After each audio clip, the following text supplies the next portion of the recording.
ਵਾਹਿਗੁਰੂ ਜੀ ਕਾ ਖਾਲਸਾ ਵਾਹਿਗੁਰੂ ਜੀ ਕੀ ਫਤਿਹ। ਅੱਜ ਅਸੀਂ ਫਿਰ ਜੋ ਨਿਰੰਤਰ ਨਿਰਮਲ ਸੰਪਰਦਾਇ 'ਤੇ ਵਿਚਾਰ ਕਰ ਰਹੇ ਹਾਂ, ਉਸੇ ਵਿਚਾਰ ਨੂੰ ਅੱਗੇ ਤੋਰਨ ਵਾਸਤੇ ਗੱਲਬਾਤ ਕਰਾਂਗੇ। ਮੇਰੇ ਨਾਲ ਬਹੁਤ ਹੀ ਸਤਿਕਾਰਯੋਗ ਸ਼੍ਰੀਮਾਨ ਸੰਤ ਬਾਬਾ ਤੇਜਾ ਸਿੰਘ ਜੀ ਗੁਰੂ ਸਰ ਖੁੱਡੇ ਵਾਲੇ, ਉਹ ਇਸ ਵਿਚਾਰ ਕਰਨ ਦੇ ਨਾਲ ਸਾਡੇ ਨਾਲ ਹਾਜ਼ਰ ਨੇ। ਇਸ ਵਿਚਾਰ ਦੇ ਵਿੱਚ ਸ਼ਾਮਲ ਹੋਇਆ ਸੰਤ ਮਹਾਰਾਜ ਦਾ ਬਹੁਤ ਬਹੁਤ ਧੰਨਵਾਦ। ਵਾਹਿਗੁਰੂ ਜੀ ਕਾ ਖਾਲਸਾ ਵਾਹਿਗੁਰੂ ਜੀ ਕੀ ਫਤਿਹ। ਜਿਵੇਂ ਪਿਛਲੇ 2 ਐਪੀਸੋਡ ਬਣਾਏ, ਉਹਨਾਂ ਦੇ ਵਿੱਚ ਵਿਚਾਰ ਕੀਤੀ ਨਿਰਮਲ ਸੰਪਰਦਾਇ 'ਤੇ।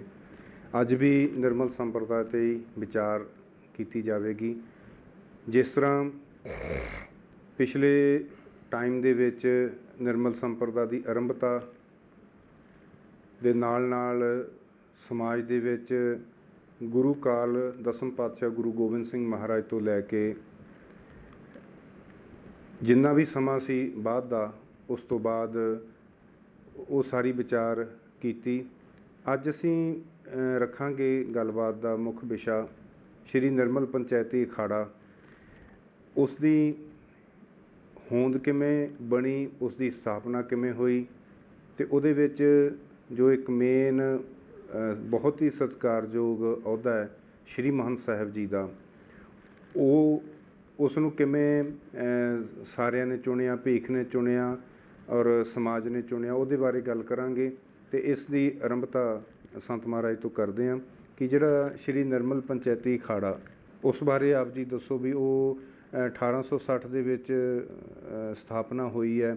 ਉਸ ਸਥਾਪਨਾ ਦਾ ਸਾਰਾ ਸੰਗਤ ਨੂੰ ਆਪ ਜੀ ਜਾਣਕਾਰੀ ਦਿਓ। ਅਸਲ ਵਿੱਚ ਜਿਹੜਾ ਨਿਰਮਲ ਪੰਚਾਇਤੀ ਅਖਾੜਾ ਦੀ ਆਰੰਭਤਾ ਸੀ ਜੀ, ਉਹ 18ਵੀਂ ਸਦੀ 'ਚ ਹੋ ਗਈ ਸੀ ਜੀ, ਪਰ ਉਹਨੂੰ ਸ਼੍ਰੇਣੀਬੱਧ, ਕਲਾਸਬੱਧ ਜਾਂ ਉਸ ਨੂੰ ਇਸ ਪੱਖੋਂ ਨਹੀਂ ਖੜ੍ਹਾ ਕਰ ਪਾਏ ਕਿ ਉਹਦੇ ਕੋਲ ਆਪਣੇ ਐਫਰਟਸ, ਆਪਣੇ ਕੋਲ ਸਾਧਨ ਹੋਣ ਜਾਂ ਆਪਣੇ ਪੈਰਾਂ 'ਤੇ ਖੜ੍ਹਾ ਹੋ ਸਕੇ। ਇਸ ਵਿਚਾਰ ਨੂੰ ਚਲਦਿਆਂ 18ਵੀਂ ਸਦੀ 19ਵੀਂ ਸਦੀ ਦੇ ਯਾਨੀ ਐਂ ਕਹਿ ਲਈਏ 1860-61 ਵਿੱਚ ਜਾ ਕੇ ਇਹਨੂੰ ਜਦੋਂ ਰਾਜਿਆਂ ਮਹਾਰਾਜਿਆਂ ਦੀ ਸ਼ਰਨ ਮਿਲੀ, ਸੰਰਕਸ਼ਣ ਮਿਲਿਆ, ਉਹਨਾਂ ਦਾ ਇਹਦੇ ਨਾਲ ਜੁੜਨਾ ਹੋਇਆ, ਫਿਰ ਇਹ 1860 ਵਿੱਚ ਅਖਾੜਾ ਜਿਹੜਾ ਸੀ ਨਾ, ਇਹ ਮਤਲਬ ਕਾਇਮ ਹੋਇਆ ਜੀ। ਇਹ ਚਲੋ ਪਿਛਲੇ ਐਪੀਸੋਡ 'ਚ ਅਸੀਂ ਦੱਸਿਆ ਵੀ ਮਹਾਰਾਜਾ ਪਟਿਆਲਾ ਦੇ ਉਦਮ ਨਾਲ ਮਹਾਰਾਜਾ ਨਰਿੰਦਰ ਸਿੰਘ ਜੀ, ਜਿਹੜੇ ਕਿ ਕੈਪਟਨ ਅਮਰਿੰਦਰ ਸਿੰਘ ਦੇ ਪੜਦਾਦਾ ਜੀ, ਉਹਨਾਂ ਨੇ ਇਹ ਸਾਰਾ ਐਫਰਟਸ ਕੀਤਾ। ਉਹਨਾਂ ਸਾਰੇ ਸਾਧਨ ਜੁਟਾਏ ਆਪਣੇ ਨਾਲ, ਜਿੰਨੇ ਵੀ ਫਰੀਦਕੋਟ ਦਾ, ਨਾਭਾ, ਜੀਂਦ, ਇਹਨਾਂ ਸਾਰਿਆਂ ਰਾਜਿਆਂ ਨੂੰ ਲੈ ਕੇ, ਅਤੇ ਉਹਨਾਂ ਨੇ ਇਹ ਅਖਾੜੇ ਦੀ ਹੋਂਦ ਨੂੰ ਕਾਇਮ ਕੀਤਾ ਜੀ। ਬਾਕਾਇਦਾ ਦਸਤੂਰਲ ਅਮਲ ਲਿਖਿਆ ਗਿਆ, ਬਾਕਾਇਦਾ ਉਹਦੇ ਵਿੱਚ ਸ਼ਰਤਾਂ ਲਿਖੀਆਂ ਗਈਆਂ, ਚੋਣ ਲਿਖੀ ਗਈ ਵੀ ਇੱਕ ਸ਼੍ਰੀਮੰਤ ਹੋਏਗਾ, 4 ਉਹਦੇ ਨਾਲ ਸਹਾਇਕ ਜਿਹਨੂੰ ਮੁਖੀ ਮਹੰਤ ਕਹਿੰਦੇ ਉਹ ਹੋਣਗੇ, ਫਿਰ ਇੱਕ ਕੁਠਾਰੀ ਹੋਏਗਾ, ਇੱਕ ਕੈਸ਼ੀਅਰ ਹੋਏਗਾ, ਇੱਕ ਸੈਕਟਰੀ ਹੋਏਗਾ, ਇੱਕ ਕਾਰਬਾਰੀ ਹੋਏਗਾ, ਔਰ ਇਹ ਸਾਰਾ ਵਿਧਾਨ ਉਹਨਾਂ ਨੇ ਬਣਾਇਆ। ਜਿਹੜੀਆਂ ਉਸ ਵੇਲੇ ਦੀਆਂ ਬ੍ਰਾਂਚਾਂ ਸੀ, ਉਹਨਾਂ ਬ੍ਰਾਂਚਾਂ ਵਿੱਚ ਵੀ ਇੱਕ ਮਹੰਤ, ਇੱਕ ਕੁਠਾਰੀ, ਇੱਕ ਕਾਰੋਬਾਰੀ, ਇਹ ਵਿਧਾਨ ਬਣਿਆ ਸੀ ਵੀ ਸਾਰੇ 'ਚ ਹੋਣਗੇ ਜੀ। ਤੋ ਸਭ ਤੋਂ ਪਹਿਲਾਂ ਇਸ ਜਿਹੜੇ ਅਖਾੜੇ ਦੀ ਜਦੋਂ ਨਿਰਧਾਰਤ ਹੋਇਆ ਜਾਂ ਇਹਨੂੰ ਅਖਾੜੇ ਦੀ ਵਿਧਾਨ ਬਣਿਆ ਜੀ, ਉਸ ਵੇਲੇ ਸੰਤ ਬਾਬਾ ਮਹਿਤਾਬ ਸਿੰਘ ਜੀ, ਜਿਹੜੇ ਬਰਕਤ ਔਰ ਬੜੇ ਤਿਆਗ ਬਿਰਤੀ ਵਾਲੇ ਭਜਨ ਮੂਰਤੀ ਸਨ ਜੀ, ਰਿਖੀਕੇਸ਼ ਦੇ ਜੰਗਲਾਂ 'ਚ ਰਹਿੰਦੇ ਸੀ, ਪਰ ਉਹਨਾਂ ਦਾ ਮਤਲਬ ਇੰਨੀ ਕੁ ਜਿਹੜੀ ਪ੍ਰਭਤਾ ਸੀ ਕਿ ਉਹ ਸਾਰੇ ਸਮਾਜ ਵਿੱਚ ਜਾਣੀ ਜਾਂਦੀ ਸੀ ਜੀ। ਸਮਾਜ ਦੇ ਮਹਾਂਪੁਰਸ਼ਾਂ ਨੇ ਉਹਨਾਂ ਨੂੰ ਇਕੱਠੇ ਹੋ ਕੇ ਜਾ ਕੇ ਬੇਨਤੀ ਕੀਤੀ ਵੀ ਤੁਸੀਂ ਨਿਰਮਲ ਭੇਖ ਦੀ ਬਾਗਡੋਰ ਸੰਭਾਲੋ, ਔਰ ਜਿਹੜਾ ਮਹਾਰਾਜੇ ਨੇ ਅਖਾੜਾ ਕਾਇਮ ਕੀਤਾ ਹੈ ਉਹਨੂੰ ਚਲਾਉਣ ਦਾ ਜਿਹੜਾ ਵਿਧੀ ਵਿਧਾਨ ਹੈ ਉਸ ਨੂੰ ਪਾਲਣ ਕਰੋ ਜੀ। ਮੈਂ ਇੱਕ ਆਪ ਜੀ ਦੀ ਗੱਲ ਤੋਂ ਪੁੱਛਣਾ ਚਾਹੁੰਦਾ ਵੀ ਜਿਹੜਾ ਅਖਾੜਾ ਇਹਨੂੰ ਬਣਾਉਣ ਦਾ ਜਿਹੜਾ ਮੇਨ ਕਾਰਨ ਕੀ ਸੀ, ਵੀ ਕਿਉਂ ਬਣਾਉਣਾ ਪਿਆ, ਮਕਸਦ ਕੀ ਸੀਗਾ? ਇਹਦੇ 'ਚ 2 ਮਕਸਦ ਸੀਗੇ। ਇੱਕ ਮਕਸਦ ਤਾਂ ਪਹਿਲਾ ਇਹ ਸੀਗਾ ਵੀ ਜਿਹੜੇ ਕੁੰਭ 4 ਮੇਲੇ ਲੱਗਦੇ ਸੀ, ਹਰਿਦੁਆਰ, ਉਜੈਨ, ਨਾਸਕ ਅਤੇ ਇਲਾਹਾਬਾਦ, ਜੀ, ਉਹਨਾਂ ਕੁੰਭਾਂ ਦੇ ਉੱਤੇ ਸਾਧੂ ਲੋਕ ਵੀ ਜਾਂਦੇ ਸੀ, ਨਿਰਮਲੇ ਸਾਧੂ ਵੀ ਜਾਂਦੇ ਸੀ। ਜੀ ਲੱਖਾਂ ਦੀ ਗਿਣਤੀ ਵਿੱਚ ਜਿਹੜੇ ਸ਼ਰਧਾਲੂ ਹੈ ਇਸ਼ਨਾਨ ਕਰਨ ਕੁੰਭ ਦੇ ਸਮੇਂ ਜਾਂਦੇ ਆ, ਔਰ ਉਹਨਾਂ ਕੁੰਭਾਂ ਦੇ ਵਿੱਚ ਜਾ ਕਰਕੇ ਫਿਰ ਉਹਨਾਂ ਨੂੰ ਰੋਟੀ ਦੀ ਲੋੜ ਹੈ, ਠਹਿਰਨ ਵਾਸਤੇ ਤੰਬੂਆਂ ਦੀ, ਟੈਂਟਾਂ ਦੀ, ਮਕਾਨ ਦੀ ਲੋੜ ਹੈ, ਸਰੀਰ ਨੂੰ ਠੀਕ ਰੱਖਣ ਲਈ ਵਿਆਧੀ ਨਾਸ਼ ਕਰਨ ਵਾਸਤੇ ਦਵਾ ਦਾਰੂ ਦੀ ਲੋੜ ਹੈ। ਜੀ ਤੋ ਇਹ ਲੋੜਾਂ ਪੂਰੀਆਂ ਕਰਨ ਵਾਸਤੇ ਸਾਡੇ ਨਿਰਮਲੇ ਸਾਧੂਆਂ ਨੂੰ ਦੂਜਿਆਂ ਸਾਧੂਆਂ ਦੇ ਆਸ਼ਰਮਾਂ 'ਚ ਜਾਣਾ ਪੈਂਦਾ ਸੀ। ਦੂਜੇ ਆਸ਼ਰਮ ਵਾਲੇ ਜਿਹੜੇ ਸਾਧੂ ਸੀ, ਇਹਨਾਂ ਨੂੰ ਨਫ਼ਰਤ ਨਾਲ ਇਸ ਤਰ੍ਹਾਂ ਦੋ ਉਂਗਲਾਂ ਦੀ ਕੈਂਚੀ ਕਰਕੇ ਦੱਸਦੇ ਸੀ ਵੀ ਚੋਟੀ ਦਿਓ ਅਤੇ ਰੋਟੀ ਲਓ। ਜੀ ਇੱਕ ਮਕਸਦ ਤਾਂ ਇਹ ਸੀ ਵੀ ਜਿਹੜੇ ਸਾਡੇ ਸਾਧੂ ਸੀ ਦੂਸਰੀਆਂ ਸੰਪਰਦਾਵਾਂ 'ਚ ਬੇਇੱਜ਼ਤ ਹੁੰਦੇ ਸੀ, ਉਹਨਾਂ ਨੇ ਇਹ ਉਪਰਾਲਾ ਕੀਤਾ ਵੀ ਅਸੀਂ ਆਪਣੇ ਤੌਰ 'ਤੇ ਖੜ੍ਹੇ ਹੋਈਏ ਅਤੇ ਨਾਨਕ ਨਾਮ ਲੈਵਾ ਜਿੰਨੇ ਵੀ ਅਸੀਂ ਹੈ, ਅਸੀਂ ਵੀ ਇੱਕ ਜਮਾਤ ਬਣਾਈਏ ਜਿਹਦੇ ਨਾਲ ਅਸੀਂ ਇਹਨਾਂ ਕੁੰਭਾਂ 'ਤੇ ਮੇਲਿਆਂ 'ਤੇ ਜਾ ਕੇ ਤਾਂ ਸਾਨੂੰ ਰੋਟੀ, ਰਿਹਾਇਸ਼ ਔਰ ਪ੍ਰਚਾਰ ਕਰਨ ਨੂੰ ਥਾਂ ਮਿਲ ਸਕੇ। ਇੱਕ ਮਕਸਦ ਤਾਂ ਇਹ ਸੀਗਾ। ਠੀਕ। ਦੂਸਰਾ ਮਕਸਦ ਇਹ ਸੀ ਵੀ ਗੁਰੂ ਉਸ ਵੇਲੇ ਕੋਈ ਰੇਡੀਓ, TV, ਇੰਟਰਨੈੱਟ, ਅਖਬਾਰ ਇਸ ਤਰ੍ਹਾਂ ਦਾ ਸਾਧਨ ਨਹੀਂ ਸੀ, ਅਤੇ ਗੁਰੂ ਗੋਬਿੰਦ ਸਿੰਘ ਮਹਾਰਾਜ ਨੇ ਗੁਰਮਤਿ ਦੇ ਪ੍ਰਚਾਰ ਲਈ ਜਿਹੜੇ ਬਨਾਰਸ ਤੋਂ ਪੜ੍ਹ ਕੇ 5 ਸੰਤ ਆਏ ਸੀ, ਉਹਨਾਂ ਦੀ ਇਹ ਸ਼੍ਰੇਣੀ ਵੰਡ ਕਰਕੇ ਉਹਨਾਂ ਦੀ ਡਿਊਟੀ ਲਾਈ ਸੀ ਵੀ ਤੁਸੀਂ ਸਮਾਜ ਵਿੱਚ ਵਿਚਰ ਕੇ ਪਿੰਡਾਂ ਨਗਰਾਂ 'ਚ ਜਾ ਕੇ ਅਤੇ ਗੁਰਬਾਣੀ ਦਾ, ਗੁਰਮਤਿ ਦਾ ਪ੍ਰਚਾਰ ਕਰਨਾ। ਜੀ ਇਹਨਾਂ ਦੋਨਾਂ ਮਕਸਦਾਂ ਨੂੰ ਲੈ ਕੇ ਤਾਂ ਨਿਰਮਲ ਸੰਪਰਦਾਇ ਜਿਹੜੀ ਸੀ ਹੋਂਦ 'ਚ ਆਈ, ਔਰ ਇਹ ਜਿਹੜੀ ਨਿਰਮਲ ਪੰਚਾਇਤੀ ਅਖਾੜੇ ਦੀ ਰਮਤ ਅਖਾੜਾ ਸੀ, ਉਹ ਇੱਕ ਐਸੀ ਜਮਾਤ ਕਾਇਮ ਕੀਤੀ ਜਿਹੜੀ ਨਗਰ ਤੋਂ ਨਗਰ, ਪਿੰਡ ਤੋਂ ਪਿੰਡ ਜਾ ਕੇ ਲੋਕਾਂ ਵਿੱਚ ਗੁਰਬਾਣੀ ਦਾ ਔਰ ਗੁਰਮਤਿ ਦਾ ਪ੍ਰਚਾਰ ਕਰੇ। ਜੀ ਬਹੁਤ ਵਾਰ ਸਵਾਲ ਉੱਠਦਾ ਹੈ ਵੀ ਇਹ ਜਿਹੜੇ ਹਿੰਦੂ ਮੱਤ ਦੇ ਚਾਰੇ ਕੁੰਭ ਹੈ, ਹਾਂਜੀ, ਵੀ ਇਹਨਾਂ 'ਚ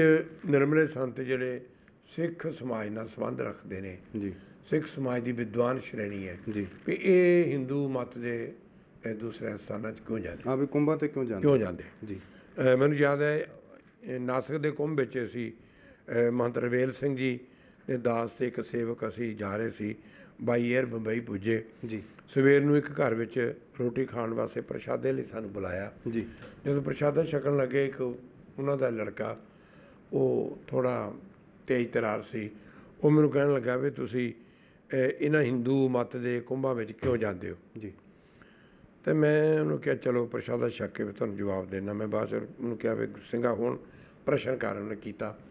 ਮੈਂ ਉਹਨੂੰ ਕਿਹਾ ਇਹ ਦੱਸ, ਗੁਰੂ ਨਾਨਕ ਦੇਵ ਜੀ ਕੁਰੂਕਸ਼ੇਤਰ ਦੇ ਮੈਦਾਨ 'ਤੇ ਸੂਰਜ ਗ੍ਰਹਿਣ ਦੇ ਟਾਈਮ 'ਚ ਗਏ। ਜੀ ਕੀ ਗੁਰੂ ਨਾਨਕ ਦੇਵ ਜੀ ਸੂਰਜ ਗ੍ਰਹਿਣ ਨੂੰ ਮੰਨਦੇ ਸੀ? ਔਰ ਫਿਰ ਉਹ ਹਰਿਦੁਆਰ ਗਏ, ਕੁੰਭ ਦੇ ਟਾਈਮ 'ਤੇ ਗਏ, ਕੀ ਉਹ ਨਹਾਉਣ ਗਏ ਸੀ? ਉਹ ਜਗਨਨਾਥ ਮੰਦਿਰ ਵਿੱਚ ਗਏ, ਉਸ ਵੇਲੇ ਗਏ ਜਿਸ ਵੇਲੇ ਹਜ਼ਾਰਾਂ ਦੀ ਗਿਣਤੀ 'ਚ ਲੋਕ ਆਰਤੀ ਕਰ ਰਹੇ ਸੀ, ਕੀ ਉਹ ਆਰਤੀ ਕਰਨ ਗਏ ਸੀ? ਯਾਨੀ ਗੁਰੂ ਨਾਨਕ ਦੇਵ ਜੀ ਦਾ ਪ੍ਰਚਾਰ ਦਾ ਇੱਕ ਢੰਗ ਸੀ ਜੀ ਵੀ ਉਹ ਉਸ ਸਥਾਨ 'ਤੇ ਉਸ ਵੇਲੇ ਜਾਂਦੇ ਸੀ ਜਿਸ ਸਮੇਂ ਦੇ ਉੱਤੇ ਹਜ਼ਾਰਾਂ ਦੀ ਗਿਣਤੀ 'ਚ ਲੋਕ ਉੱਥੇ ਇਕੱਠੇ ਹੁੰਦੇ ਸੀ। ਜੀ ਗੁਰੂ ਨਾਨਕ ਦੇਵ ਜੀ ਆਪਣਾ ਸਿਧਾਂਤ, ਆਪਣਾ ਪ੍ਰਚਾਰ, ਆਪਣੇ ਮਤ ਦੀ ਗੱਲ ਕਰਕੇ ਤਾਂ ਉੱਥੇ ਚਲੇ ਜਾਂਦੇ ਸੀ। ਫਿਰ ਮੈਂ ਉਸ ਗੁਰਮੁਖ ਪਿਆਰੇ ਨੂੰ ਪੁੱਛਿਆ, ਕਹਿੰਦਾ ਨਹੀਂ ਮੈਂ ਮੰਨਦਾ ਨਹੀਂ। ਮੈਂ ਕਿਹਾ ਚਲੋ ਤੂੰ ਐਂ ਦੱਸ ਕੀ ਪੜ੍ਹਿਆ? ਜੀ ਗੁਰੂ ਗ੍ਰੰਥ ਸਾਹਿਬ ਪੜ੍ਹਿਆ? ਹਾਂਜੀ। ਅੱਛਾ ਚਲੋ ਫਿਰ ਤੂੰ ਕੀ ਸੂਰਜ ਪ੍ਰਕਾਸ਼ ਪੜ੍ਹਿਆ, ਪੰਥ ਪ੍ਰਕਾਸ਼ ਪੜ੍ਹਿਆ, ਮਹਿਮਾ ਪ੍ਰਕਾਸ਼ ਪੜ੍ਹਿਆ, ਜਿਹੜੀਆਂ ਜਨਮ ਸਾਖੀ ਪਰੰਪਰਾ ਪੜ੍ਹੀ? ਨਹੀਂ ਜੀ। ਫਿਰ ਮੈਂ ਕਿਹਾ ਤੈਨੂੰ ਕੀ ਦੱਸੀਏ, ਤੈਨੂੰ ਆਪਣੇ ਘਰ ਦੇ ਚਿਰਾਗ ਦੀ ਤੈਨੂੰ ਲੋਅ ਨਹੀਂ ਮਿਲ ਰਹੀ, ਜਾਂ ਜਿਹੜਾ ਤੇਰੇ ਘਰ 'ਚ ਗਿਆਨ ਦਾ ਦੀਵਾ ਜਗਦਾ ਉਹ ਤਾਂ ਤੂੰ ਲਿਆ ਨਹੀਂ, ਤੂੰ ਕੇਵਲ ਨਵੇਂ ਆਧੁਨਿਕ ਵਿਚਾਰ ਲੈ ਕੇ TV 'ਚੋਂ ਭੇਜੀ ਹਿੰਦੂ ਮੱਤ ਦਾ ਉੱਥੇ ਜਾਣਾ ਨਹੀਂ। ਮੈਂ ਕਿਹਾ ਗੁਰੂ ਨਾਨਕ ਦੇਵ ਜੀ ਜਾਂਦੇ ਰਹੇ, ਅਸੀਂ ਉਸੇ ਸਿਧਾਂਤ ਨੂੰ ਮੰਨ ਕਰਕੇ ਇਹਨਾਂ ਥਾਵਾਂ 'ਤੇ ਜਾਈਦਾ। ਲੱਖਾਂ ਦੀ ਗਿਣਤੀ 'ਚ ਲੋਕ ਇਕੱਠੇ ਹੁੰਦੇ ਨੇ, ਸਾਡੇ ਆਚਾਰੀਆ, ਸਾਡੇ ਵਿਦਵਾਨ ਸੰਤ ਗੁਰੂ ਗ੍ਰੰਥ ਸਾਹਿਬ ਦੀ ਕਥਾ ਕਰਦੇ, ਗੁਰਬਾਣੀ ਦੀ ਕਥਾ ਕਰਦੇ ਆ, ਅਸੀਂ ਆਪਣੇ ਗੁਰਮਤਿ ਦਾ ਪ੍ਰਚਾਰ ਕਰਦੇ ਹਾਂ। ਕੋਈ ਕਿਸੇ ਤਰ੍ਹਾਂ ਜਾਏ, ਸਾਨੂੰ ਕਿਸੇ ਨਾਲ ਕੋਈ ਮਤਲਬ। ਤੋ ਇਹ ਇੱਕ ਹਿੰਦੂ ਅਤੇ ਸਿੱਖ ਦੀ ਗੱਲ ਨੂੰ ਖੜੀ ਕਰਕੇ ਉਹਨੂੰ ਵਿਚਾਰ 'ਚ ਨਹੀਂ ਲਿਆਉਂਦੇ, ਬਲਕਿ ਉਹਨੂੰ ਕਿੰਤੂ ਪਰੰਤੂ 'ਚ ਲਿਆਉਂਦੇ। ਕਿੰਤੂ ਪਰੰਤੂ। ਮੈਂ ਆਪ ਜੀ ਦੇ ਨਾਲ, ਕਿਉਂਕਿ ਮੈਂ ਵੀ ਚਾਰੇ ਕੁੰਭਾਂ 'ਤੇ ਜਾਣ ਦਾ ਮੌਕਾ ਮਿਲਿਆ, ਬੜੇ ਸਾਰੇ ਲੋਕ ਜਦੋਂ ਇੱਥੇ ਪੰਜਾਬ ਦੀ ਧਰਤੀ 'ਤੇ ਅਸੀਂ ਵਾਪਸ ਆਉਂਦੇ ਹਾਂ ਕੁੰਭ ਤੋਂ, ਬੜੇ ਸਾਰੇ ਇਹੋ ਸਵਾਲ ਕਰਦੇ ਆ। ਲੋਕ ਕਹਿੰਦੇ ਆ ਜੀ ਤੁਸੀਂ ਉੱਥੇ ਜਾਂਦੇ ਹੋ, ਉੱਥੇ ਕੀ ਮਕਸਦ ਹੈ, ਕੀ ਕਾਰਨ ਹੈ। ਮੈਂ ਕਿਹਾ ਵੀ ਉਸ ਜਗ੍ਹਾ 'ਤੇ ਜਾ ਕੇ ਅਸੀਂ ਪ੍ਰਚਾਰ ਕਰਦੇ ਹਾਂ, ਕੇਵਲ ਗੁਰੂ ਗ੍ਰੰਥ ਸਾਹਿਬ ਮਹਾਰਾਜ ਦਾ ਪ੍ਰਕਾਸ਼ ਹੁੰਦਾ ਜਿਸ ਜਗ੍ਹਾ 'ਤੇ ਨਿਰਮਲ ਪੰਚਾਇਤੀ ਅਖਾੜੇ ਦਾ ਸ਼ਿਵਰ ਲੱਗਾ ਹੁੰਦਾ। ਉੱਥੇ ਗੁਰੂ ਸਾਹਿਬ ਦਾ ਪ੍ਰਕਾਸ਼ ਹੁੰਦਾ। ਅੰਮ੍ਰਿਤ ਵੇਲੇ ਸੰਧਿਆ ਦੇ ਵਕਤ ਦੋਨੇ ਟਾਈਮ ਨਿਤਨੇਮ ਹੁੰਦਾ, ਗੁਰਬਾਣੀ ਦਾ ਕੀਰਤਨ ਹੁੰਦਾ, ਗੁਰਬਾਣੀ ਦੀ ਕਥਾ ਹੁੰਦੀ ਆ। ਉੱਥੇ ਬਹੁਤ ਸਾਰੇ ਲੋਕ ਹਿੰਦੁਸਤਾਨ ਦੀ ਧਰਤੀ ਤੋਂ, ਵਿਦੇਸ਼ਾਂ 'ਚੋਂ ਲੋਕ ਆਉਂਦੇ ਆ ਅਤੇ ਉਹ ਆਣ ਕੇ ਉੱਥੇ ਬੈਠਦੇ ਆ, ਵੇਖਦੇ ਆ ਵੀ ਇੱਥੇ ਤਾਂ ਗੁਰਮਤਿ ਦਾ ਪ੍ਰਚਾਰ ਹੁੰਦਾ, ਇੱਥੇ ਕਿਸੇ ਤਰ੍ਹਾਂ ਦਾ ਹੋਰ ਕੁਝ ਨਹੀਂ। ਫਿਰ ਜਿੰਨੀ ਵੀ ਸੰਗਤ ਆਉਂਦੀ ਆ ਉਹਨਾਂ ਦੀ ਲੰਗਰ ਪਾਣੀ ਲਈ ਉੱਥੇ ਪ੍ਰਬੰਧ ਕੀਤਾ ਜਾਂਦਾ। ਹੋ ਸਕਦਾ ਬਾਕੀ ਐਡਾ ਵੱਡਾ ਉਹ ਸਾਰਾ ਮੇਲਾ ਲੱਗਾ ਹੁੰਦਾ ਕੁੰਭ ਦਾ, ਉੱਥੇ ਲੰਗਰ ਦਾ ਪ੍ਰਬੰਧ ਓਨਾ ਨਹੀਂ ਹੁੰਦਾ। ਮੈਂ ਇੱਕ ਗੱਲ ਬੜੀ ਫਖਰ ਨਾਲ ਦੱਸਣੀ ਚਾਹੁੰਦਾ ਜੀ। ਇਲਾਹਾਬਾਦ ਦੇ ਕੁੰਭ ਵਿੱਚ ਚੂँਕਿ ਉਹਨਾਂ ਦਿਨਾਂ 'ਚ ਸਰਦੀ ਹੁੰਦੀ ਹੈ, ਜੀ ਜੀ, ਮੀਂਹ ਵਗੈਰਾ ਪੈਣ ਲੱਗ ਜਾਂਦਾ, ਜੀ ਤਕਰੀਬਨ ਹਰ ਵਾਰ ਪੈਂਦਾ ਜੀ। ਤਾਂ ਇਸ ਵਾਰ ਦੇ ਇਲਾਹਾਬਾਦ ਦੇ ਕੁੰਭ ਵਿੱਚ ਮੈਂ ਵੇਖਿਆ ਜੀ ਵੀ ਰਾਤ ਨੂੰ 12 ਵਜੇ ਤੱਕ, 1 ਵਜੇ ਤੱਕ ਜਿਹੜੇ ਦੂਸਰੇ ਸ਼ਿਵਰ ਹੈ ਜੀ, ਉਹ ਆਪਣੇ ਭਗਤਾਂ ਤੋਂ, ਆਪਣੇ ਸੇਵਕਾਂ ਤੋਂ, ਆਪਣੇ ਪਿਆਰਿਆਂ ਤੋਂ ਬਿਨਾਂ ਕਿਸੇ ਨੂੰ ਸ਼ਿਵਰ 'ਚ ਵੜਨ ਲੰਗਰ ਨਹੀਂ ਦਿੰਦੇ। ਉਹਨਾਂ ਨੇ ਬੈਨ ਲਾਇਆ ਹੋਇਆ ਅੰਦਰ, ਉੱਥੇ ਬਾਹਰ ਗੇਟ ਜੀ, ਤੇ ਜੀ। ਬੰਦੇ ਬਿਠਾਏ ਹੋਏ। ਜੀ ਜੀ ਬੰਦੇ ਸਾਡੇ ਵੀ ਬੈਠੇ ਹੁੰਦੇ, ਜੀ, ਪਰੰਤੂ ਜਿਹੜੇ ਲੰਗਰ ਛਕਣ ਆਉਂਦੇ ਕਿਸੇ ਨੂੰ ਨਾ ਨਹੀਂ ਕਰਦੇ। ਕੋਈ ਆਵੇ, ਕਿਸੇ ਮੱਤ ਦਾ ਆਵੇ, ਹਿੰਦੂ ਮੱਤ ਦਾ ਆਵੇ, ਕੋਈ ਬਿਹਾਰੀ ਆਵੇ, ਯੂਪੀ ਦਾ ਆਵੇ, ਚਾਹੇ ਗੁਜਰਾਤ ਦਾ ਆਵੇ, ਕੋਈ ਕਿਤੋਂ ਆ ਜਾਏ, ਸਾਰਿਆਂ ਨੂੰ ਲੰਗਰ ਦਿੰਦੇ ਨੇ। ਔਰ ਜਿਹੜਾ ਲੰਗਰ ਸੰਤ ਲੋਕ ਖਾਂਦੇ ਨੇ, ਅਸੀਂ ਬਣਾਉਣ ਵਾਲੇ ਖਾਂਦੇ, ਉਹੀ ਉਹਨਾਂ ਨੂੰ ਦਿੱਤਾ ਜਾਂਦਾ। ਪਰ ਕਦੇ ਉਹਨਾਂ ਨੂੰ ਇਹ ਨਹੀਂ ਕਿਹਾ ਜਾਂਦਾ ਵੀ ਇੱਥੇ ਲੰਗਰ ਮੁੱਕਿਆ ਪਿਆ। ਔਰ ਹਜ਼ਾਰਾਂ ਦੀ ਗਿਣਤੀ ਵਿੱਚ ਲੋਕ ਇੰਨੇ ਪ੍ਰਭਾਵਿਤ ਹੁੰਦੇ ਆ ਵੀ ਜੇ ਸਾਰੇ ਮੇਲੇ ਵਿੱਚ ਜੇ ਕੋਈ ਸਾਂਝਾ ਦਰ ਦੇਖਿਆ ਤਾਂ ਗੁਰੂ ਨਾਨਕ ਦਾ ਦੇਖਿਆ। ਗੁਰੂ ਨਾਨਕ ਦਾ। ਉਹ ਸੈਂਕੜੇ ਦੀ ਗਿਣਤੀ ਜਾਣ ਕੇ ਕਥਾ 'ਚ ਵੀ ਬੈਠਦੇ ਆ। ਜੀ ਜੀ, ਬਾਹਰ ਰੋਜ਼ ਵੀ ਆਉਂਦੇ ਆ, ਲੰਗਰ ਛਕਣ ਵੀ ਆਉਂਦੇ ਆ। ਔਰ ਜਦੋਂ ਸਾਡੀ ਸ਼ਾਹੀ ਨਿਕਲਦੀ ਹੈ ਉਦੋਂ ਵੀ ਸਾਰੀ ਸੰਗਤ ਨਾਲ ਸਾਡੇ ਤੁਰਦੀ ਨਾਲ ਜਾਂਦੇ। ਇਸ ਵਾਸਤੇ ਇਹ ਇੱਕ ਮੈਂ ਸਮਝਦਾ ਗੁਰੂ ਨਾਨਕ ਪਾਤਸ਼ਾਹ ਦਾ ਇੱਕ ਪੁਰਾਤਨ ਮਰਜ਼ਾਦਾ ਦਾ ਤਰੀਕਾ ਹੈ ਕਿ ਦੂਸਰੇ ਲੋਕਾਂ ਨੂੰ ਜੋੜਨਾ, ਜਗਿਆਸੂ ਲੋਕਾਂ ਨੂੰ ਜਿਹੜਾ ਗੁਰਬਾਣੀ ਦਾ ਸਿਧਾਂਤ ਹੈ ਉਹ ਦੱਸਣਾ। ਇਸ ਵਾਰੀ ਵੀ ਜੀ ਮੈਂ ਜਦੋਂ ਕੁੰਭ ਲੱਗਾ ਸੀ ਅਤੇ ਮੈਂ ਵੀ ਇਲਾਹਾਬਾਦ ਗਿਆ ਅਤੇ ਉੱਥੇ ਮੈਂ ਇੱਕ ਅਲੱਗ ਚੀਜ਼ ਦੇਖੀ ਆ ਕਿ ਕੋਈ 20 ਤੋਂ 25 ਲੋਕ ਸੀ, ਉਹਨਾਂ ਨੇ ਲੰਗਰ ਛਕਿਆ। ਲੰਗਰ ਛਕ ਕੇ ਇੱਕ ਸਾਈਡ 'ਤੇ ਖੜ੍ਹ ਗਏ। ਜਦੋਂ ਸਾਈਡ 'ਤੇ ਖੜ੍ਹ ਗਏ ਅਤੇ ਉਹ ਕਹਿੰਦੇ ਵੀ ਇਹਦਾ ਜਿਹੜਾ ਤੁਸੀਂ ਲੰਗਰ ਛਕਿਆ ਇਹਦੇ ਲਈ ਮਾਇਆ, ਅਸੀਂ ਮਾਇਆ ਦੇਣੀ ਆ। ਉਹਨੂੰ ਕਿ ਇੱਥੇ ਮਾਇਆ ਨਹੀਂ, ਇਹ ਗੁਰੂ ਨਾਨਕ ਦਾ ਲੰਗਰ ਆ, ਇੱਥੇ ਸਾਰੇ ਫ੍ਰੀ ਪ੍ਰਸ਼ਾਦਾ ਛਕਦੇ ਆ। ਔਰ ਉਹ 20-25 ਜਣੇ, ਮੈਂ ਆਪ ਉਹਨਾਂ ਦੇ ਅੱਖਾਂ 'ਚੋਂ ਅੱਥਰੂ ਆਏ ਹੋਏ। ਕਹਿੰਦੇ ਅਸੀਂ 2 ਦਿਨ ਦੇ ਭੁੱਖੇ ਹਾਂ, ਅਸੀਂ ਪ੍ਰਸ਼ਾਦਾ ਛਕਿਆ, ਸਾਡੀ ਤਸੱਲੀ ਹੋਈ ਅਤੇ ਜਿੱਥੇ ਲੰਗਰ ਬੈਠ ਕੇ ਸਾਰੇ ਸਾਧੂ ਮਹਾਤਮਾ ਛਕਦੇ ਉੱਥੇ ਬੈਠ ਕੇ ਸਾਨੂੰ ਛਕਾਇਆ। ਕਹਿੰਦੇ ਅਸੀਂ ਜ਼ਿੰਦਗੀ 'ਚ ਪਹਿਲੀ ਵਾਰੀ ਵੇਖਿਆ ਇਸ ਜਗ੍ਹਾ 'ਤੇ ਆ ਕੇ ਕਿ ਸਾਰੀ ਜਿੰਨੀ ਵੀ ਸੰਗਤ ਹੈ, ਮਹਾਤਮਾ, ਉਹ ਇੱਕ ਜਗ੍ਹਾ ਲੰਗਰ ਛਕਦੇ ਆ, ਹੋਰ ਕਿਤੇ ਨਹੀਂ। ਬਾਕੀ ਐਡਾ ਵੱਡਾ ਕੁੰਭ ਲੱਗਾ ਹੋਇਆ, ਇੰਨੇ ਲੋਕ ਹੈ, ਉਹ ਪਹਿਲੇ ਤਾਂ ਲੰਗਰ ਨਹੀਂ ਛਕਣ ਦਿੰਦੇ। ਜੇ ਛਕਾਉਂਦੇ ਆ, ਜਿੱਦਾਂ ਆਪ ਜੀ ਨੇ ਦੱਸਿਆ, ਉਹ ਆਪਣੇ ਸੇਵਕਾਂ ਨੂੰ ਛਕਾਉਂਦੇ ਆ, ਪਰ ਪੰਗਤ ਵਿੱਚ ਨਹੀਂ ਬੈਠਣ ਦਿੰਦੇ।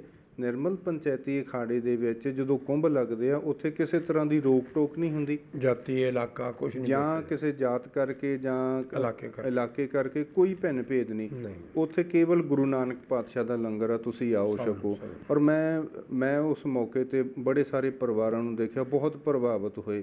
ਔਰ ਉਹਨਾਂ ਨੇ ਇਹ ਗੱਲ ਕਹੀ, ਕਹਿੰਦੇ ਜਦੋਂ ਵੀ ਅਗਲੀ ਵਾਰੀ ਕੁੰਭ ਲੱਗੇਗਾ ਅਸੀਂ ਇਸ ਸ਼ਿਵਰ ਵਿੱਚ, ਨਿਰਮਲ ਪੰਚਾਇਤੀ ਅਖਾੜੇ ਦੇ ਸ਼ਿਵਰ ਦੇ ਵਿੱਚ ਆਣ ਕੇ ਇੱਥੇ ਰਵਾਂਗੇ ਅਤੇ ਅਸੀਂ, ਕਿਉਂਕਿ ਤੰਬੂ ਲੱਗੇ ਹੁੰਦੇ ਆ, ਤੰਬੂਆਂ 'ਚ ਰਹਿੰਦੇ ਆ, ਸਾਰੇ ਰਹਿੰਦੇ ਆ, ਅਤੇ ਅਸੀਂ ਇੱਥੇ ਸੇਵਾ ਕਰਾਂਗੇ ਅਤੇ ਇੱਥੇ ਅਸੀਂ ਪ੍ਰਸ਼ਾਦਾ ਛਕਾਂਗੇ। ਮਤਲਬ ਕਹਿਣ ਦਾ ਮੇਰਾ ਮਤਲਬ ਵੀ ਅੱਜ ਵੀ ਬਹੁਤ ਸਾਰੇ ਲੋਕ ਆ ਜਿਨ੍ਹਾਂ ਨੂੰ ਇਹ ਨਹੀਂ ਪਤਾ, ਲੰਗਰ ਦੀ ਪਰੰਪਰਾ ਦਾ ਨਹੀਂ ਪਤਾ। ਅਸੀਂ ਬਾਹਰ ਵਿਦੇਸ਼ਾਂ 'ਚ ਬੜੀਆਂ ਗੱਲਾਂ ਕਰਦੇ ਹਾਂ, ਇੱਥੇ ਵੀ ਪੰਜਾਬ ਦੇ ਤੱਕ ਅਸੀਂ ਗੱਲਬਾਤ ਕਰਦੇ ਹਾਂ, ਪਰ ਜਦੋਂ ਅਸੀਂ ਪੰਜਾਬ ਦੀ ਧਰਤੀ ਤੋਂ ਬਾਹਰ ਜਾਂਦੇ ਹਾਂ, ਬਹੁਤ ਸਾਰੇ ਲੋਕ ਮੱਧ ਪ੍ਰਦੇਸ਼ ਦੇ ਵਿੱਚ, ਗੁਜਰਾਤ ਵਿੱਚ, ਹੋਰ ਬਹੁਤ ਦੂਰ ਦੂਰ 'ਤੇ ਬਿਹਾਰ ਦੇ ਵਿੱਚ, ਉਹਨਾਂ ਲੋਕਾਂ ਨੂੰ ਗੁਰੂ ਨਾਨਕ ਦੀ ਪਰੰਪਰਾ ਬਾਰੇ ਅਜੇ ਨਹੀਂ ਪਤਾ, ਅਤੇ ਜਦੋਂ ਉਹਨਾਂ ਨੂੰ ਪਤਾ ਲੱਗਦਾ ਤਾਂ ਉਹ ਬਹੁਤ ਪ੍ਰਭਾਵਿਤ ਹੁੰਦੇ ਆ। ਇਹ ਉਜੈਨ ਦੇ ਕੁੰਭ ਵਿੱਚ ਜੀ 1992 ਵਿੱਚ ਕੁੰਭ ਸੀਗਾ। ਉਸ ਕੁੰਭ ਵਿੱਚ ਮੈਂ ਦਵਾਈਆਂ ਦਾ ਸ਼ਿਵਰ ਲਾਇਆ ਸੀ, ਦੇਸੀ ਦਵਾਈਆਂ ਦਾ। ਜੀ ਜੀ, ਤਕਰੀਬਨ ਮੈਂ 1100 ਤੋਂ 1200 ਆਦਮੀ ਨੂੰ ਡੇਲੀ ਦਵਾਈ ਦਿੰਦਾ ਸੀ। ਇੱਕ ਕਲਕੱਤੇ ਦਾ ਪਰਿਵਾਰ ਸੀ, ਹਿੰਦੂ ਜੈਂਟਲਮੈਨ ਦੇ ਨਾਲ ਮੈਸੇਜ ਸੀ ਜੀ। ਉਹ ਕਹਿੰਦੇ ਜੀ ਵੀ ਅਸੀਂ ਸੰਕਲਪ ਕਰਕੇ ਆਏ ਵੀ ਅਸੀਂ ਉੱਥੇ ਦਲੀਆ ਅਤੇ ਖਿਚੜੀ ਲੋਕਾਂ ਨੂੰ ਬਣਾ ਖਵਾਉਣੀ। ਜੀ ਜੀ, ਫਿਰ ਸਾਨੂੰ ਕੋਈ ਸ਼ਿਵਰ 'ਚ ਆਉਣ ਲਾਗੇ ਨਹੀਂ ਆਉਣ ਦਿੰਦਾ ਜੀ। ਮੈਂ ਉਹਨਾਂ ਨੂੰ ਆਪਣੇ ਸ਼ਿਵਰ 'ਚ ਲੈ ਕੇ ਆਇਆ, ਮੈਂ ਕਿਹਾ ਤੁਸੀਂ ਦੱਸੋ ਪਤੀਲਾ ਚਾਹੀਦਾ, ਬਾਲਟੀ ਚਾਹੀਦੀ ਹੈ, ਕੜਛੀ ਚਾਹੀਦੀ, ਕੀ ਸਮਾਨ ਚਾਹੀਦਾ, ਜੀ ਔਰ ਰਾਸ਼ਨ ਕਹਿੰਦੇ ਅਸੀਂ ਮੰਗਾ ਲਾਂਗੇ ਡਿਪੂ ਤੋਂ। ਉਹਨਾਂ ਨੂੰ ਉੱਥੇ 12-14 ਦਿਨ ਪੂਰਾ ਉਹਨਾਂ ਨੇ ਖਿਚੜੀ ਬਣਾਉਣੀ, ਦਲੀਆ ਬਣਾਉਣਾ, ਸਾਰੇ ਸਾਧੂਆਂ ਨੂੰ ਵੰਡਣਾ, ਸੜਕ 'ਚ ਵੰਡਣਾ, ਔਰ ਇਤਨੇ ਉਹ ਪ੍ਰਭਾਵਿਤ ਹੋਏ। ਫਿਰ ਉਹਨਾਂ ਦੇਖਿਆ ਦਵਾਈ ਫਰੀ, ਲੰਗਰ ਫਰੀ, ਜੀ ਰਿਹਾਇਸ਼ ਫਰੀ।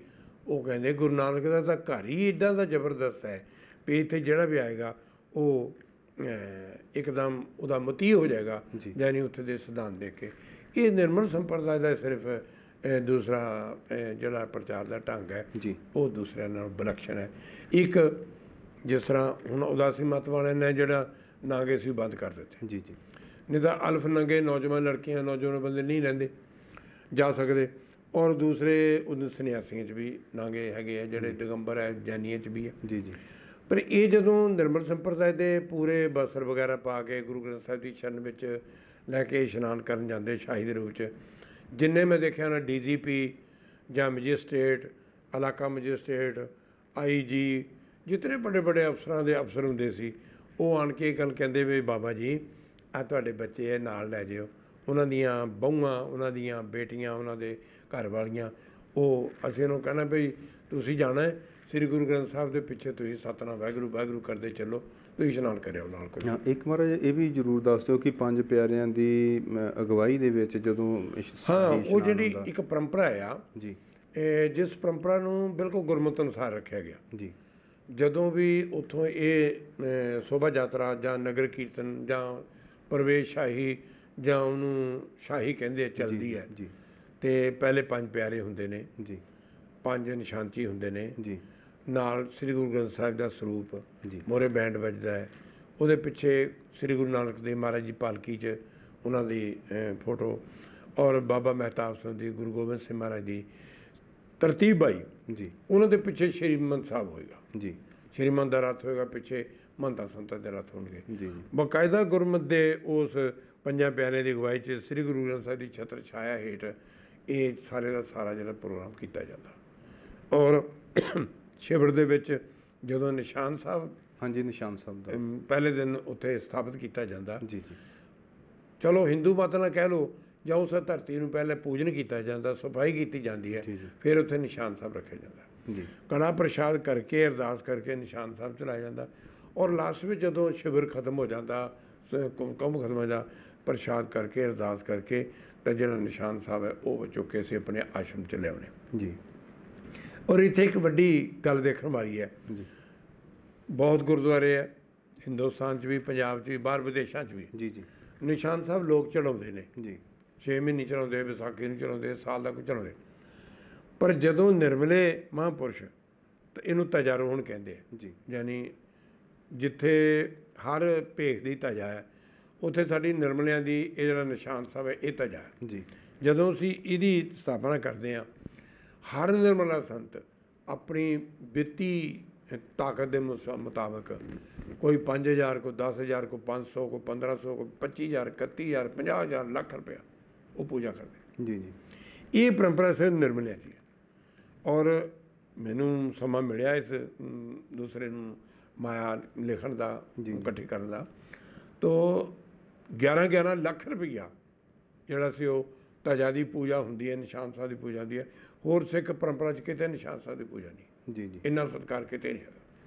ਇਹ ਨਿਰਮਲ ਸੰਪਰਦਾ ਦਾ ਇੱਕ ਵਿਲੱਖਣ ਹਾਂ, ਵਿਲੱਖਣ ਇੱਕ ਉਹਨਾਂ ਦਾ ਇੱਕ ਪਰੰਪਰਾ ਆ। ਜੀ ਜੀ ਔਰ ਜਿਹੜੀ ਇਹ ਮੁੱਢ ਤੋਂ ਬਣੀ ਆ ਰਹੀ ਹੈ, ਹੁਣ ਤੱਕ ਚੱਲਦੀ ਹੈ। ਹਾਂ, ਇਹ ਜਿਹੜੀਆਂ ਪਰੰਪਰਾਵਾਂ ਨੇ ਨਿਰਮਲੇ ਮਹਾਂਪੁਰਖਾਂ ਨੇ ਸਾਂਭ ਕੇ ਰੱਖੀਆਂ ਨੇ। ਜਿਵੇਂ ਹੁਣ ਜਦੋਂ ਅਸੀਂ ਕੁੰਭਾਂ 'ਤੇ ਜਾਂਦੇ ਹਾਂ, ਜਦੋਂ ਗੁਰੂ ਸਾਹਿਬ ਦਾ ਉੱਥੇ ਪ੍ਰਕਾਸ਼ ਹੁੰਦਾ, ਔਰ ਅਲੱਗ ਤੋਂ ਜਿਹੜਾ ਇੱਕ ਕਮਰਾ ਬਣਿਆ ਹੁੰਦਾ ਵੱਡਾ, ਅਤੇ ਉਸ ਜਗ੍ਹਾ 'ਤੇ ਬੈਠ ਕੇ ਸਵੇਰੇ ਸ਼ਾਮ ਕੀਰਤਨ ਹੁੰਦਾ। ਬਹੁਤ ਸਾਰੇ ਲੋਕ ਜਿਹੜੇ ਹੋਰ ਮਤਾਂ ਵਾਲੇ ਆ, ਹੋਰ ਧਰਮਾਂ ਵਾਲੇ ਆ, ਵਿਦੇਸ਼ਾਂ ਤੋਂ ਆਉਂਦੇ ਆ, ਉਹ ਜਦੋਂ ਆਣ ਕੇ ਬੈਠ ਕੇ ਸੁਣਦੇ ਆ, ਅਤੇ ਉਹਨਾਂ ਨੂੰ ਇਹ ਲੱਗਦਾ ਕਿ ਇਹ ਬੜਾ ਇੱਕ ਅਲੱਗ ਆ, ਇਹਨਾਂ ਦੇ ਵਿੱਚ ਬੜੀ ਸ਼ਾਂਤੀ ਆ, ਬੜਾ ਸਹਿਜ ਆ, ਅਤੇ ਬੜੇ ਗਿਆਨਵਾਨ ਸਾਧੂ ਜਿਹੜੇ ਕੀਰਤਨ ਕਥਾ ਕਰਦੇ ਆ ਉੱਥੇ ਬੈਠ ਕੇ, ਅਤੇ ਉਹ ਲੋਕ ਵੀ ਸਿੱਖ ਪੰਥ ਦੇ ਨਾਲ ਜੁੜਦੇ ਆ, ਪ੍ਰਭਾਵਿਤ ਹੁੰਦੇ ਆ, ਬਹੁਤ ਪ੍ਰਭਾਵਿਤ ਹੁੰਦੇ ਆ। ਖਾਸ ਕਰਕੇ ਜਿਹੜੇ ਵਿਦੇਸ਼ਾਂ 'ਚੋਂ ਲੋਕ ਆਉਂਦੇ ਆ, ਉਹ ਆਣ ਕੇ ਵੀ ਇਹਨਾਂ ਲੋਕਾਂ ਨੇ ਉਹ ਪਰੰਪਰਾਵਾਂ ਨੂੰ ਸਾਂਭ ਕੇ ਰੱਖਿਆ ਹੋਇਆ, ਅਤੇ ਉਹ ਦੇਖ ਕੇ ਬਹੁਤ ਪ੍ਰਭਾਵਿਤ ਹੁੰਦੇ ਆ। ਸਾਡਾ ਨਿਰਮਲੇ ਸੰਤਾਂ ਦਾ ਸੰਬੰਧ ਹੈ ਵੀ ਅਸੀਂ ਸਿੱਖੀ ਨਾਲ ਕਿਵੇਂ ਜੋੜਨਾ। ਜੀ ਮੇਰੇ ਜੀਵਨ 'ਚ ਘਟਨਾ ਆਈ ਇੱਕ। ਮੇਰੇ ਕੋਲ ਬੇਟੀ ਪੜ੍ਹਦੀ ਸੀ, ਉਹਨੇ ਗੁਰੂ ਗ੍ਰੰਥ ਸਾਹਿਬ ਦਾ ਕੀਤਾ, ਕੀਰਤਨ ਵੀ ਸਿੱਖਿਆ ਜੀ ਛੋਟੇ ਸਾਰੇ ਪੁਸਤਕਾਂ ਲੈ ਕੇ ਵਿਚਾਰ ਸਾਗਰ ਤੱਕ ਪੜ੍ਹੀ ਜੀ ਸ਼ਾਦੀ ਹੋ ਕੇ ਜਦੋਂ ਦੂਸਰੇ ਘਰ ਗਈ ਤਾਂ ਉਹਦੀ ਜਿਹੜੀ ਸੱਸ ਸੀ ਉਹ ਪਹਿਲਾਂ ਰਾਧਾ ਸਵਾਮੀ ਨੂੰ ਮੰਨਦੀ ਸੀ। ਜੀ ਫਿਰ ਉਹਦਾ ਇੱਕ ਮੁੰਡਾ ਸੀ, ਉਹ ਨਿਰੰਕਾਰੀਆਂ ਚੱਲ ਗਿਆ। ਜੀ ਇਹ ਮੁੰਡਾ ਜਿਹੜਾ ਵਿਆਹਿਆ ਗਿਆ, ਕਿਉਂਕਿ ਉਹ ਲੜਕੀ ਗੁਰਮਤ ਨਾਲ ਜੁੜੀ ਸੀ, ਜੀ ਤਾਂ ਉਸ ਲੜਕੀ ਨੇ ਆਪਣਾ ਪ੍ਰਭਾਵ ਜਿਹੜਾ ਸੀ ਉਹ ਪਰਿਵਾਰ 'ਚ ਗੁਰਮਤ ਦਾ ਪ੍ਰਭਾਵ ਤਾ। ਜੀ ਜਦੋਂ ਗੁਰਮਤ ਦਾ ਪ੍ਰਭਾਵ ਬਣਾ ਲਿਆ ਤੇ ਮੈਂ ਕੁਦਰਤੀ ਇੱਕ ਦਿਨ ਗਿਆ ਲੰਗਰ ਛਕਣ ਲਈ, ਤਾਂ ਮੈਂ ਉਸ ਮਾਤਾ ਨੂੰ ਕਿਹਾ ਵੀ ਮਾਤਾ ਜੀ ਵੀ ਥੋੜ੍ਹੀ ਜਿਹੀ ਸਾਨੂੰ ਮੁਸ਼ਕਿਲ ਆ ਗਈ। ਕਹਿੰਦੀ ਕੀ? ਜੀ ਮੈਂ ਕਿਹਾ ਵੀ ਜਦੋਂ ਤੁਸੀਂ ਸੰਸਾਰ 'ਚੋਂ ਜਾਓਗੇ ਤੇ ਅਸੀਂ ਪਹਿਲੇ ਤੇ ਰਾਧਾ ਸਵਾਮੀਆਂ ਨੂੰ ਬੁਲਾਵਾਂਗੇ ਤੇ ਉਹਨਾਂ ਨੂੰ ਕਹਾਂਗੇ ਜੀ ਵੀ ਮਾਤਾ ਦੀ ਕਲਿਆਣ ਵਾਸਤੇ ਤੁਸੀਂ ਕਰੋ ਕੁਛ। ਜਦੋਂ ਅੱਧਾ ਕੁ ਕਰ ਲੈਣਗੇ ਅਸੀਂ ਫਿਰ ਹੱਥ ਜੋੜਾਂਗੇ ਵੀ ਤੁਸੀਂ ਬਸ ਕਰੋ। ਜੀ ਫਿਰ ਅਸੀਂ ਨਿਰੰਕਾਰੀਆਂ ਨੂੰ ਬੁਲਾਵਾਂਗੇ, ਜੀ ਉਹਨਾਂ ਨੂੰ ਕਹਾਂਗੇ ਜੀ ਵੀ ਤੁਸੀਂ ਹੁਣ ਕਰੋ ਜੀ ਆਪਣਾ ਸਤਸੰਗ ਕਰੋ ਜੀ। ਮਾਤਾ ਦੇ ਸੰਬੰਧ ਵਿੱਚ। ਮੈਂ ਕਿਹਾ ਜਦੋਂ ਉਹਨਾਂ ਨੂੰ ਅੱਧਾ ਕਰ ਗਏ ਉਹਨੂੰ ਕਹੇ ਬਸ ਕਰ ਦਿਓ, ਫਿਰ ਆਪਾਂ ਗੁਰੂ ਗ੍ਰੰਥ ਸਾਹਿਬ ਦਾ ਸਰੂਪ ਲਿਆਵਾਂਗੇ ਤੇ ਨਾਲ ਕੀਰਤਨ ਤੇ ਨਾਲ ਕਥਾ ਵਾਲੇ ਲਿਆਵਾਂਗੇ। ਜੀ ਜੀ ਉਹ ਕਹਿੰਦੀ ਇਹ ਕਿਉਂ? ਹਾਂਜੀ। ਮੈਂ ਕਿਹਾ ਵੀ ਤੂੰ ਇੱਕ ਨੂੰ ਮੰਨਿਆ, ਦੋ ਨੂੰ ਮੰਨਿਆ, ਤਿੰਨ ਨੂੰ ਮੰਨਿਆ, ਜੀ। ਸਾਰੇ ਹੀ ਕਰਕੇ ਤੇ ਉਹ ਕਹਿੰਦੀ ਬਾਬਾ ਜੀ ਮੈਂ ਇਹ ਕੰਮ ਨਹੀਂ ਕਰਨਾ, ਜੀ ਮੈਂ ਤੇ ਇੱਕ ਦੇ ਲੜ ਲੱਗਣਾ। ਹੂੰ ਮੈਂ ਵੀ ਇੱਕ ਦੇ ਲੜ ਜਾ। ਉਹਨੇ ਆਪਣੀ ਬੇਟੀ ਨੂੰ ਕਿਹਾ, ਜੀ ਨੂੰਹ ਨੂੰ, ਜਿਹੜੀ ਸਾਡੀ ਲੜਕੀ ਸੀ, ਜੀ ਜੀ ਬੇਟਾ ਮੈਨੂੰ ਹੁਣੇ ਲੈ ਕੇ ਚੱਲ, ਮੈਨੂੰ ਅੰਮ੍ਰਿਤ ਪਾਨ ਕਰਾ, ਮੈਂ ਇੱਕ ਦੇ ਲੜ ਲੱਗਣਾ, ਮੈਂ ਨਹੀਂ ਕਿਸੇ ਦੇ ਬਲ ਬੱਕਰੇ ਤੇ। ਕੀ ਬਾਤ ਹੈ। ਉਸ ਮਾਤਾ ਨੇ ਅੰਮ੍ਰਿਤ ਛਕਿਆ ਔਰ ਤਕਰੀਬਨ 85 ਸਾਲ ਦੀ ਉਮਰ 'ਚ ਜਾ ਕੇ, ਵਾਹ। ਜਿੰਨੇ ਚਿਰ ਉਹ 5 ਸਾਲ 7 ਸਾਲ ਰਹੀ, ਜੀ ਜੀ ਉਹਦੇ ਹਰ ਵਕਤ ਉਹਦੇ ਜ਼ੁਬਾਨ ਤੇ ਮੂਲ ਮੰਤਰ ਜੀ ਔਰ ਸਤਨਾਮ ਵਾਹਿਗੁਰੂ ਸਤਨਾਮ ਵਾਹਿਗੁਰੂ ਸਤਨਾਮ, ਇੱਕ ਸੈਕਿੰਡ ਵੀ ਉਹ ਜ਼ੁਬਾਨ ਤੋਂ ਨਹੀਂ ਸੀ ਗਾਉਂਦੀ। ਜੀ ਜੀ ਲਾਸਟ ਵਿੱਚ ਜਦੋਂ ਅੰਤ ਆਇਆ ਉਹਦਾ, ਚਾਹ ਦਾ ਕੱਪ ਪੀ ਕੇ ਹੱਥ ਧੋਤੇ, ਸਤਨਾਮ ਵਾਹਿਗੁਰੂ, ਇਸ ਤਰ੍ਹਾਂ ਲੇਟੀ ਔਰ ਸੋ ਗਈ। ਜੀ ਤਾਂ ਮੇਰਾ ਮਤਲਬ, ਚਾਹੇ ਅਸੀਂ ਉਸ ਨੂੰ ਮਾਤਾ ਨੂੰ ਕਿਸੇ ਤਰ੍ਹਾਂ ਲਫ਼ਜ਼ ਕਹੇ, ਜੀ ਪਰ ਮਾਤਾ ਇੰਨੀ ਪ੍ਰਭਾਵਿਤ ਹੋਈ ਜੀ। ਕਿ ਉਹ ਅੰਮ੍ਰਿਤ ਛਕ ਕੇ, ਉੱਦਾਂ ਕਿਸੇ ਨੂੰ ਤੋਂ ਅੰਮ੍ਰਿਤ ਛਕ ਨਹੀਂ ਸਕਦਾ, ਨਹੀਂ ਸਕਦਾ। ਪਰ ਜਦੋਂ ਉਹਨੂੰ ਦਲੀਲ ਨਾਲ ਗੱਲ ਕੀਤੀ, ਉਹ ਅੰਮ੍ਰਿਤ ਛਕ ਕੇ ਤਾਂ ਫਿਰ ਭਜਨ 'ਚ ਜੁੜ ਗਿਆ। ਬਿਲਕੁਲ ਬਿਲਕੁਲ, ਇਹ ਬਹੁਤ ਵੱਡੀ ਗੱਲ ਹੈ ਕਿ ਜਿੰਨੇ ਵੀ ਗੁਰੂ ਨਾਨਕ ਪਾਤਸ਼ਾਹ ਜੀ ਦੇ ਨਾਲ ਜੁੜੇ ਹੋਏ ਮਹਾਂਪੁਰਖ ਹੈ, ਗੁਰੂ ਨਾਨਕ ਪਾਤਸ਼ਾਹ ਜੀ ਦੀ ਵਿਚਾਰਧਾਰਾ ਕਰਦੇ ਆ, ਉਹ ਸਾਰੇ ਦੇ ਸਾਰੇ ਇਹ ਚਾਹੁੰਦੇ ਆ ਕਿ ਗੁਰੂ ਨਾਨਕ ਪਾਤਸ਼ਾਹ ਜੀ ਦੀ ਜਿਹੜੀ ਫੁੱਲ ਬਾੜੀ ਆ ਇਹ ਵਧੇ ਫੁੱਲੇ ਅਤੇ ਇਹਦੇ ਵਿੱਚ ਹੋਰ ਰੰਗਤ ਆਵੇ, ਹੋਰ ਮਿਠਾਸ ਆਵੇ। ਇਹ ਨਹੀਂ ਕਿ ਕੇਵਲ ਅਸੀਂ ਲੜਾਈਆਂ ਝਗੜੇ ਕਰਨ ਦੇ ਨਾਲ ਜਾਂ ਲੋਕਾਂ 'ਚ ਵੰਡੀਆਂ ਪਾਉਣ ਦੇ ਨਾਲ ਨਹੀਂ, ਅਸੀਂ ਪ੍ਰੇਮ ਦੇ ਨਾਲ, ਜਿਵੇਂ ਪਾਤਸ਼ਾਹ ਜੀ ਨੇ ਕਿਹਾ, ਦਸਮ ਪਾਤਸ਼ਾਹ ਨੇ ਸਾਚ ਕਹੂੰ ਸੁਣ ਲਿਓ ਸਭੈ, ਜਿਨ ਪ੍ਰੇਮ ਕੀਓ ਤਿਨ ਹੀ ਪ੍ਰਭ ਪਾਇਓ। ਇਹ ਮਹਾਂਪੁਰਖ ਸਾਰੇ ਪ੍ਰੇਮ ਦੇ ਨਾਲ ਜਾਤਾਂ ਪਾਤਾਂ ਧਰਮਾਂ ਤੋਂ ਪਰੇ ਹੋ ਕੇ ਇਹ ਪ੍ਰੇਮ ਦਾ ਬੀਜ ਬੋਂਦੇ ਆ, ਅਤੇ ਤਾਂ ਕਿ ਸਾਰੇ ਲੋਕ ਜਿਹੜੇ ਆ ਪ੍ਰੇਮ ਦੇ ਨਾਲ, ਗੁਰੂ ਸਾਹਿਬ ਦੇ ਨਾਲ, ਗੁਰਬਾਣੀ ਦੇ ਨਾਲ ਜੁੜ ਸਕਣ। ਐਸਾ ਨਾ ਹੋਵੇ ਕਿ ਮਨ ਦੇ ਵਿੱਚ ਅਜਿਹੀ ਵਿਚਾਰਧਾਰਾ ਆ ਜਾਵੇ ਜਿਹਦੇ ਨਾਲ ਅਸੀਂ ਧਰਮ ਤੋਂ ਵੀ ਟੁੱਟ ਜਾਈਏ, ਸਮਾਜ ਤੋਂ ਵੀ ਟੁੱਟ ਜਾਈਏ, ਆਪਣੇ ਪਰਿਵਾਰ ਤੋਂ ਵੀ ਟੁੱਟ ਜਾਈਏ। ਇਹ ਬਹੁਤ ਵੱਡੀ ਗੱਲ ਆ। ਅੱਜ ਇਹੋ ਜਿਹਾ ਪ੍ਰਚਾਰ ਜਿਹੜਾ ਹੋਣਾ ਬਹੁਤ ਲਾਜ਼ਮੀ ਆ ਔਰ ਚਾਹੀਦਾ। ਨਹੀਂ ਤਾਂ ਅੱਜ ਜਿਹੜਾ ਸਾਡਾ ਪ੍ਰਚਾਰ ਹੋ ਰਿਹਾ, ਅਸੀਂ ਮੈਂ ਇੱਕ ਦੇਖ ਰਿਹਾ ਕਿ ਸਾਡੀ ਇਹੋ ਜਿਹੀ ਸ਼੍ਰੇਣੀ ਆ ਗਈ ਆ ਪ੍ਰਚਾਰ ਕਰਨ ਦੇ ਵਿੱਚ, ਜਿਵੇਂ ਜਿੱਦਾਂ ਅਧਿਐਨ ਕਰਦੇ ਹਾਂ, ਧਰਮਾਂ ਦਾ ਅਧਿਐਨ ਕਰਦੇ ਹਾਂ ਨਾ, ਜਿਵੇਂ ਇਸਲਾਮ ਦੇ ਵਿੱਚ ਹੈ ਸ਼ੀਆ ਅਤੇ ਸੁੰਨੀ ਦਾ, ਸਾਡੇ ਵਿੱਚ ਵੀ ਇਹੋ ਜਿਹੇ ਲੋਕ ਆ ਗਏ ਜਿਹੜੇ ਵੰਡੀਆਂ ਪਾਈ ਜਾਂਦੇ ਆ। ਕੋਈ ਕਹਿੰਦਾ ਜੀ ਅਸੀਂ ਇਹਨੂੰ ਮੰਨਦੇ ਹਾਂ, ਕੋਈ ਕਹਿੰਦਾ ਇਹਨੂੰ ਮੰਨਦੇ ਹਾਂ। ਉਹ ਮੰਨਦੇ ਕਿਸੇ ਨੂੰ ਨਹੀਂ, ਨਾ ਗੁਰੂ ਨਾਨਕ ਪਾਤਸ਼ਾਹ ਨੂੰ ਮੰਨਦੇ ਆ, ਨਾ ਗੁਰੂ ਗ੍ਰੰਥ ਸਾਹਿਬ ਨੂੰ ਮੰਨਦੇ ਆ, ਨਾ ਉਹਨਾਂ ਦਾ ਗੁਰਬਾਣੀ 'ਤੇ ਵਿਸ਼ਵਾਸ। ਕੇਵਲ ਲੋਕਾਂ ਦੇ ਵਿੱਚ ਨਫ਼ਰਤ ਫੈਲਾ ਰਹੇ ਆ, ਜ਼ਹਿਰ ਭਰ ਰਹੇ ਲੋਕਾਂ ਦੇ ਮਨਾਂ 'ਚ। ਅਸੀਂ ਅਜਿਹਾ ਕੰਮ ਨਹੀਂ ਕਰਨਾ। ਅਸੀਂ ਲੋਕਾਂ ਨੂੰ ਪ੍ਰੇਮ ਦੇ ਨਾਲ ਜੋੜਨਾ, ਗੁਰੂ ਦੀ ਬਾਣੀ ਦੇ ਨਾਲ ਜੋੜਨਾ। ਤੁਸੀਂ ਬਹੁਤ ਵਾਰ ਦੇਖਿਆ ਹੋਣਾ ਜੀ, ਆਮ ਜਿੰਨੇ ਕੀਰਤਨ ਦਰਬਾਰ ਹੁੰਦੇ, ਕਵੀ ਦੂਸਰੇ ਬੜੇ ਬੜੇ ਸਮਾਗਮ ਹੁੰਦੇ ਆ, ਉਹਨਾਂ ਵਿੱਚ ਜਿਹੜੇ ਕਥਾਕਾਰ ਹੈ ਜੀ ਜੀ, ਉਹ ਆਣ ਕੇ ਜਾਂ ਤਾਂ ਕਿਸੇ ਸਾਧ ਦੇ ਖਿਲਾਫ ਬੋਲਣਗੇ ਜੀ ਜਾਂ ਕਿਸੇ ਮਾਈਆਂ ਦੇ ਖਿਲਾਫ ਬੋਲਣਗੇ ਜੀ। ਵੀ ਜੀ ਪਰਵੱਟੇ ਕਰਦੀਆਂ, ਉਹ ਕਰਦੀਆਂ, ਬਸ ਉਹ ਇਸ ਤਰ੍ਹਾਂ ਦਾ ਕਰਦੇ। ਜਿੰਨਾ ਕੋਈ ਪ੍ਰਚਾਰਕ ਕਿਸੇ ਦੀ ਨਿੰਦਿਆ ਕਰਦਾ ਹੈ, ਉਹ ਲੋਕ ਜਿਨ੍ਹਾਂ ਦੀ ਬਿਰਤੀ ਬੜੀ ਹਲਕੀ ਹੈ, ਉਹ ਕਹਿੰਦੇ ਹਾਂ ਬਾਬੇ ਨੇ ਬੜੀ ਮੰਜੀ ਟੋਕੀ, ਜੀ ਜੀ, ਉਹ ਇਸ ਤਰ੍ਹਾਂ ਦੇ ਵਚਨ ਕਹਿੰਦੇ, ਬੜੇ ਸਿਰ ਹਿਲਾ ਲਾ ਕੇ ਸੁਣਦੇ। ਜੀ ਜੀ ਜੀ, ਪਰੰਤੂ ਜਿਹੜੇ ਜਿਗਿਆਸੂ ਲੋਕ ਹੈ, ਜਿਨ੍ਹਾਂ ਨੂੰ ਗਿਆਨ ਦੀ ਲੋੜ ਹੈ, ਉਹ ਇਹਨੂੰ ਬਹੁਤ ਬੁਰਾ ਸਮਝਦੇ। ਮੈਂ ਬਹੁਤ ਵਾਰ ਉਹਨਾਂ ਲੋਕਾਂ ਨੂੰ ਇੱਕ ਗੱਲ ਕਹਿਣਾ ਵੀ ਜੇ ਕੋਈ ਐਡੇ ਵੱਡੇ ਦੀਵਾਨ 'ਚ ਕੀਰਤਨ ਜਿੱਥੇ ਤੁਸੀਂ ਲੱਖਾਂ ਰੁਪਏ ਖਰਚ ਦਿਓ, ਕੋਈ ਐਸਾ ਪ੍ਰਚਾਰਕ ਆਉਂਦਾ ਨਿੰਦਿਆ ਕਰਦਾ, ਤੁਸੀਂ ਹੱਥ ਜੋੜ ਕੇ ਉੱਠ ਕੇ ਉਹਨੂੰ ਕਹੋ ਗੁਰਮੁਖ ਪਿਆਰਿਆ, ਤੂੰ ਸਾਨੂੰ ਗੁਰਬਾਣੀ ਸੁਣਾ ਦੇ, ਤੂੰ ਸਾਨੂੰ ਗੁਰੂ ਨਾਨਕ ਦੀ ਸਾਖੀ ਸੁਣਾ ਦੇ, ਭਈ ਤੂੰ ਸਾਨੂੰ ਇਹ ਨਿੰਦਿਆ ਨਾ ਸਿਖਾ। ਜੀ। ਤੂੰ ਤਾਂ ਨਿੰਦਿਆ 'ਚ ਸੜਦਾ ਪਿਆ, ਇਹ ਸਾਡੇ ਅੰਦਰ ਵੀ ਅੱਗ ਲਾ ਕੇ ਜਾਏਗਾ, ਅਸੀਂ ਵੀ ਅਬ ਸੜਾਂਗੇ। ਜੋ ਤੇਰੇ ਅੰਦਰ ਆ ਉਹ ਤੂੰ ਉਹ ਸਾਨੂੰ ਸਾਨੂੰ ਦੱਸ ਰਿਹਾ। ਜੀ ਜੀ ਵੀ ਇਸ ਵਾਸਤੇ ਨਾ ਤੂੰ ਕਿਰਪਾ ਕਰ, ਜੇ ਤੇਰੇ ਕੋਲ ਕੁਛ ਹੈ। ਇਹਦੀ ਮੈਂ ਇੱਕ ਉਦਾਹਰਨ ਦੇਣੀ ਚਾਹਾਂਗਾ। 1992 ਤੋਂ ਲੈ ਕੇ ਹੁਣ ਤੱਕ ਸ੍ਰੀ ਅਨੰਦਪੁਰ ਸਾਹਿਬ ਵਿੱਚ ਨਿਰਮਲ ਸੰਪਰਦਾਇ ਵਾਲੇ ਜਿੱਦਣ ਅਨੰਦਪੁਰ ਦਾ ਮੇਲਾ ਸ਼ੁਰੂ ਹੁੰਦਾ ਜੀ ਤਾਂ ਉਹ ਅਸੀਂ ਨਗਰ ਕੀਰਤਨ ਕੱਢਦੇ ਹਾਂ। ਜੀ ਜੀ ਨਗਰ ਕੀਰਤਨ ਵਿੱਚ ਫਿਰ ਅਸੀਂ ਦੀਵਾਨ ਲਾਉਂਦੇ ਹਾਂ।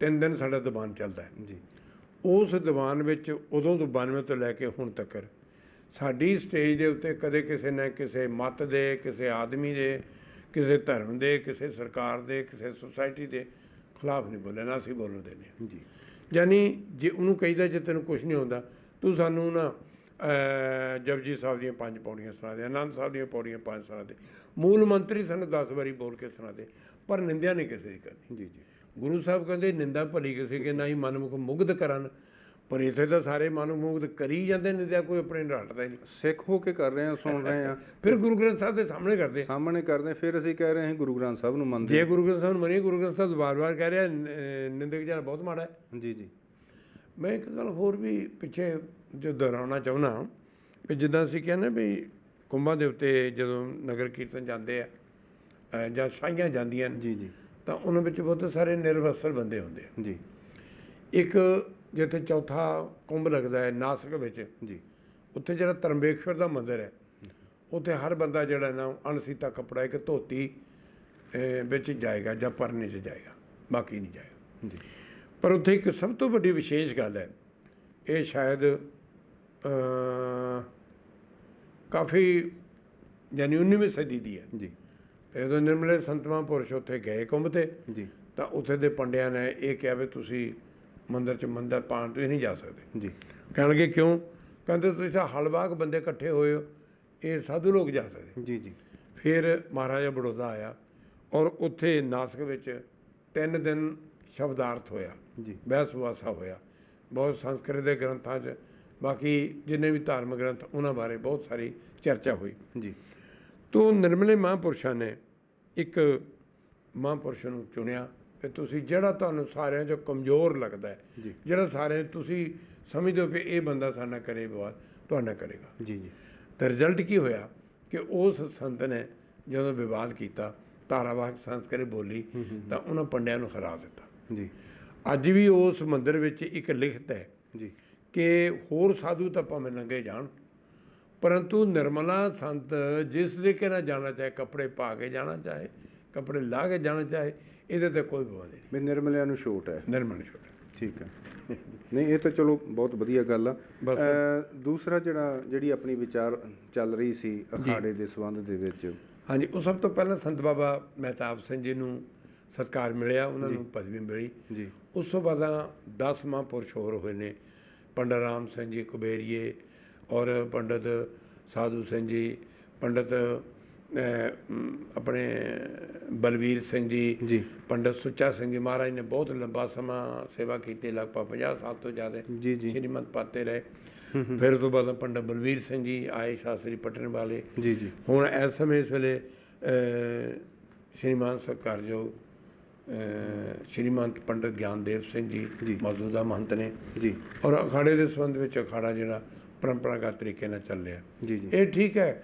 ਆਧੁਨਿਕ ਸਮੇਂ ਵਿੱਚ ਕੋਈ ਉਤਰਾਅ ਚੜ੍ਹਾਅ ਹੁੰਦੇ ਆ, ਜੀ। ਕੋਈ ਖਿਆਲਾਂ ਦਾ, ਕਿਸੇ ਨਾਲ ਖਿਆਲਾਂ ਦਾ ਟਕਰਾਅ ਹੋ ਜਾਂਦਾ, ਭਿੰਨ ਭੇਦ। ਜਾਂ ਕਿਸੇ ਦੇ ਮਨ ਵਿੱਚ ਕਿਸੇ ਚੀਜ਼ ਪ੍ਰਤੀ ਲਾਲਚ ਪੈਦਾ ਹੋ ਜਾਂਦਾ। ਜੀ ਜੀ ਪਰ ਮੈਂ ਸਮਝਦਾ ਜਿਹੜੀ ਅਖਾੜੇ ਦੀ ਪਰੰਪਰਾ ਹੈ, ਜੀ ਜਿਹਨੂੰ ਮੇਰੇ ਦਾਦਾ ਗੁਰੂ ਨੇ 1905 ਵਿੱਚ, ਜੀ ਯਾਨੀ ਇਉਂ ਕਹਿ ਲਓ ਕਿ 45 ਸਾਲ ਅਖਾੜੇ ਨੂੰ ਬਣਨ ਤੋਂ ਬਾਅਦ ਵਿੱਚ ਜਿਹੜਾ ਅਖਾੜੇ ਨੂੰ 1860 ਦੇ ਐਕਟ ਦੇ ਹਿਸਾਬ ਨਾਲ ਜੀ। ਸੁਸਾਇਟੀ ਦੇ ਤੌਰ 'ਤੇ ਉਹਨੂੰ ਰਜਿਸਟਰ ਕਰਵਾਇਆ, ਔਰ ਉਹ ਰਜਿਸਟਰ ਕਰਵਾ ਕੇ ਅੱਜ ਤੱਕ ਉਸ ਰਜਿਸਟਰੇਸ਼ਨ ਦੇ ਆਧਾਰ ਦੇ ਉੱਤੇ ਜੀ। ਅਖਾੜਾ ਜਿਹੜਾ ਚੱਲ ਰਿਹਾ। ਠੀਕ ਹੈ। ਅੱਜ ਸਮਾਂ ਬਦਲ ਗਿਆ, ਜੀ ਯਾਨੀ ਸਾਡੇ ਕੋਲ ਪ੍ਰਚਾਰ ਦੇ ਸਾਧਨ ਨਵੇਂ ਆ ਗਏ। ਜੀ ਕੀ WhatsApp ਹੈ, ਫਿਰ ਸਾਰਾ ਜਿੰਨਾ ਵੀ ਇੰਟਰਨੈਟ ਦੇ ਜਿੰਨਾ ਵੀ ਨੈਟ ਦੇ ਥਰੂ ਨਵੀਂ ਨੈਟ ਦੀ ਨਵੀਂ ਪ੍ਰੋਡਕਸ਼ਨ ਹੈ, ਨੈਟ ਹਾਂਜੀ। ਨਿਕਲਿਆ, ਇਹ ਸਾਧਨ ਬਣ ਗਿਆ।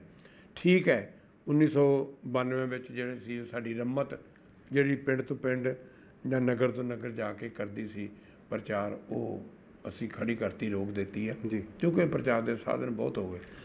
ਇੱਕ ਰੰਮਤ ਬਾਰੇ ਆਪ ਜੀ ਥੋੜ੍ਹਾ ਜਿਹਾ ਦੱਸ ਦਿਓ, ਕਿਉਂਕਿ ਇਹ ਸ਼ਬਦ ਵਾਲਿਆਂ ਨੂੰ ਨਹੀਂ ਸਮਝ ਆਉਂਦਾ। ਰੰਮਤ ਦਾ ਮਤਲਬ ਹੈ ਫਿਰਨਾ, ਘੁੰਮਣਾ ਜੀ।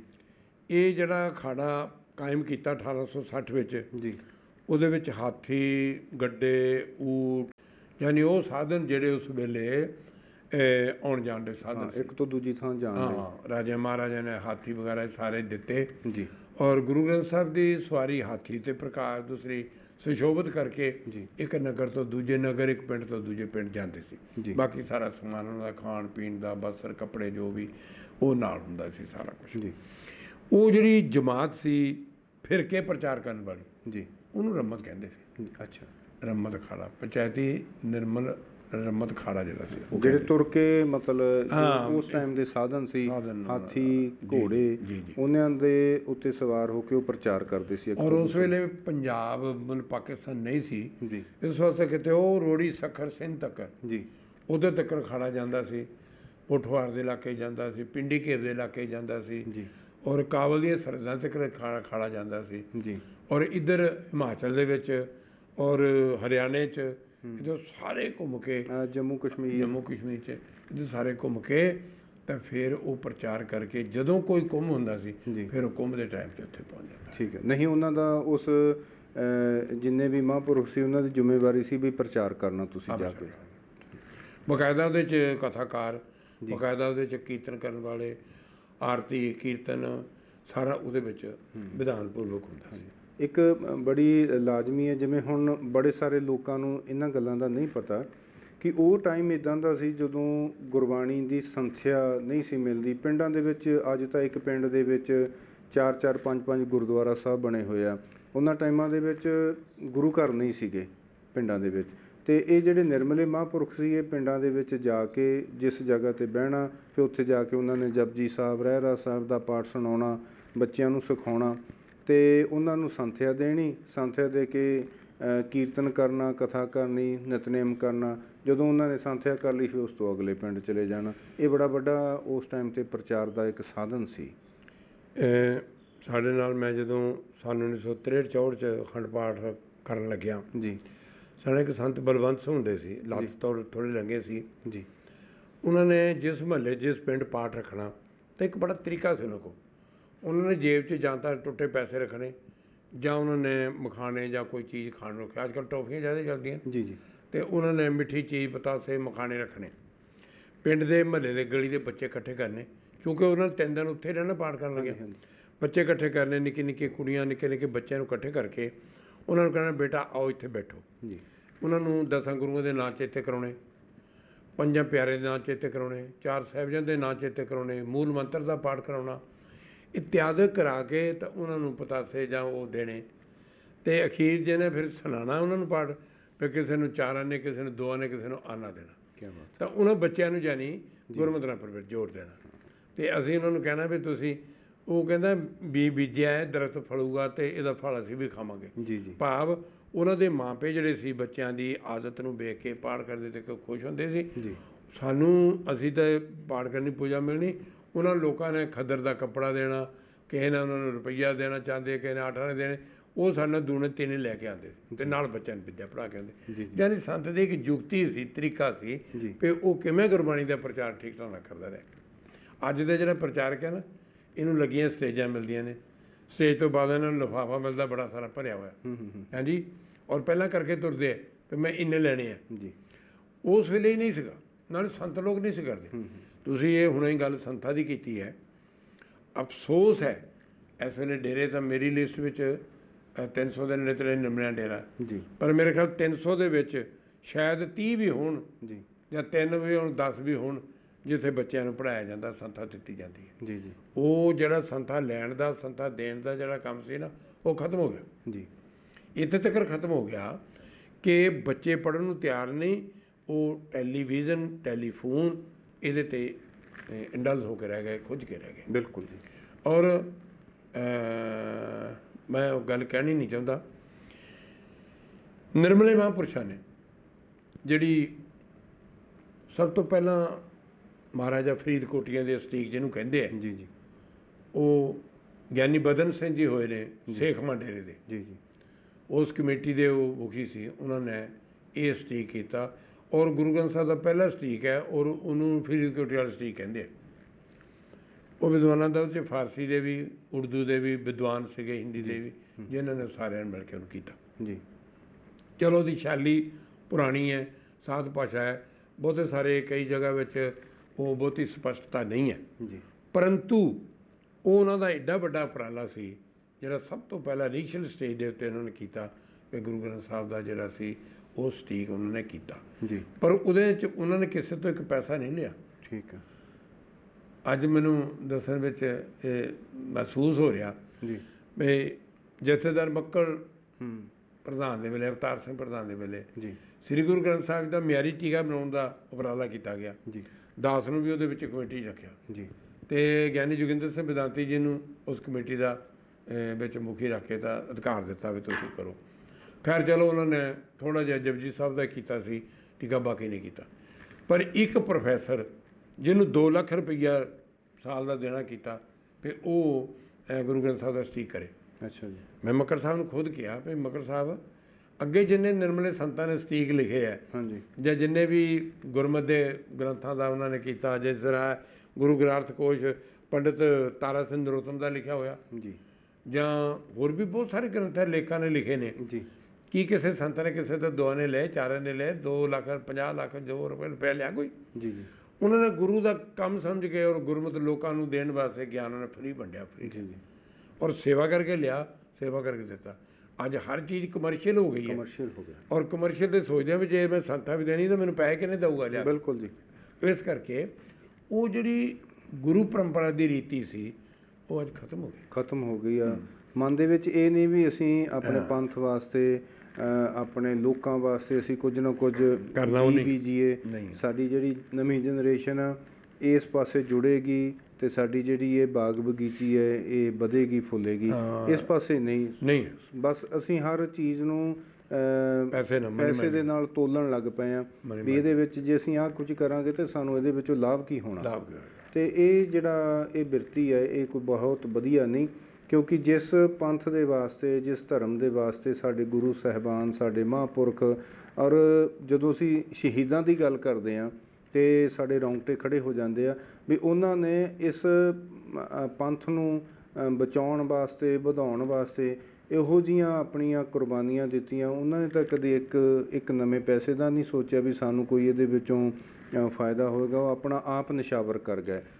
ਇੱਕ ਦੁਨੀਆ ਦਾ ਧਰਮ ਹੈ ਜੀ, ਮੇਰੇ ਖਿਆਲ ਸ਼ਾਇਦ 1/3 'ਚ ਫੈਲਿਆ ਹੋਇਆ। ਜੀ, ਇੱਕ ਬੰਦੇ ਨੇ ਸ਼ਹਾਦਤ ਦਿੱਤੀ ਹੋਈ ਜੀ, ਪਰ ਸਿੱਖ ਕੌਮ ਵਿੱਚ ਇੰਨੀਆਂ ਕੁ ਸ਼ਹਾਦਤਾਂ ਨੇ ਇਸ ਕੌਮ ਨੂੰ ਕਾਇਮ ਕਰਨ ਲਈ। ਜੀ, ਅੱਜ ਅਸੀਂ ਉਹਨੂੰ ਪੱਗਾਂ ਦੇ ਰੰਗ ਵਿੱਚ, ਦਾੜੀ ਰੰਗ 'ਚ ਲੈਣ ਦਾ, ਬਾਕੀ ਅਸੀਂ ਉਹਦੀ ਕੀਮਤ ਨਹੀਂ ਪਾਈ। ਬਿਲਕੁਲ ਬਿਲਕੁਲ ਕੀਮਤ ਨਹੀਂ ਪਾਈ। ਸਹੀ ਗੱਲ ਹੈ। ਗੁਰੂ ਗੋਬਿੰਦ ਸਿੰਘ ਨੇ ਸਾਰਾ ਪਰਿਵਾਰ ਨਿਸ਼ਾਵਰ ਕਰ ਦਿੱਤਾ। ਅੱਜ ਕਿਸੇ ਮੁੰਡੇ ਨੂੰ ਕਹੋ ਵੀ ਤੂੰ ਦਾੜੀ ਨਾ ਮੁੱਛਾਂ ਨਾ ਕੱਟ, ਉਹ ਕਹਿੰਦਾ ਬੇਰ ਲੱਗਣੇ। ਹਾਂਜੀ ਹਾਂਜੀ, ਇਹੀ ਗੱਲ ਕਰ। ਮੈਂ ਕਿਹਾ ਵੀ ਤੈਨੂੰ ਸਸਤੀ ਮਿਲੀ ਹੈ? ਜੀ, ਪੁੱਛ ਜਾ ਕੇ ਕਿਤੇ ਗੁਰੂ ਰਾਜ ਸਾਹਿਬ ਦੇ ਬੱਚਿਆਂ ਲਾਲਾਂ ਨੂੰ, ਪੁੱਛ ਭਾਈ ਮਨੀ ਸਿੰਘ ਨੂੰ, ਪੁੱਛ ਭਾਈ ਮਤੀ ਦਾਸ ਨੂੰ, ਸਤੀ ਦਾਸ ਨੂੰ, ਭਾਈ ਦਿਆਲੇ ਨੂੰ ਪੁੱਛ, ਬਾਬਾ ਦੀਪ ਸਿੰਘ ਨੂੰ ਪੁੱਛ, ਬਾਬੇ ਦੀਪ ਸਿੰਘ ਨੂੰ ਪੁੱਛ, ਇਹਦੀ ਸਿੱਖੀ ਦਾ ਮੁੱਲ ਸੀ। ਬਿਲਕੁਲ। ਅੱਜ ਸਾਨੂੰ ਫਰੀ ਮਿਲੀ ਹੈ, ਅਸੀਂ ਐਵੇਂ ਟੌਰ ਕੱਢੀ ਜਾਂਦੇ ਹਾਂ। ਮੁੱਛਾਂ ਦਾ ਰੂਪ ਬਣਾਉਣਾ ਚਾਹੁੰਦੇ ਹਾਂ, ਦਾੜੀ ਦਾ ਰੂਪ ਬਣਾਉਣਾ ਚਾਹੁੰਦੇ ਹਾਂ, ਪੱਗ ਦੇ ਵੱਖ ਰੂਪ ਬਣਾਉਣਾ ਚਾਹੁੰਦੇ ਹਾਂ। ਪੱਗ ਵਿੱਚ ਸਿੱਖੀ ਨਹੀਂ ਹੈ, ਦਾੜੀ ਇਹਦੇ 'ਚ ਸਿੱਖੀ ਨਹੀਂ ਹੈ। ਤੁਸੀਂ ਪਹਿਲੀ ਪਾਤਸ਼ਾਹ ਤੋਂ ਲੈ ਕੇ 10ਵੀਂ ਪਾਤਸ਼ਾਹ ਤੱਕ ਦੇਖੋ ਜਾ, ਹਾਂਜੀ, ਭਾਈ ਬਹਿਲੋ, ਭਾਈ ਕਿਰਪਾਲਾ, ਭਾਈ ਦਿਆਲਾ, ਭਾਈ ਮਤੀ ਦਾਸ, ਭਾਈ ਸਤੀ ਦਾਸ, ਇੱਥੇ ਤੱਕ 5 ਪਿਆਰੇ ਦੇ ਨਾਂ ਵੀ, ਦਇਆ ਰਾਮ, ਧਰਮ ਚੰਦ, ਮੋਹਕਮ ਚੰਦ।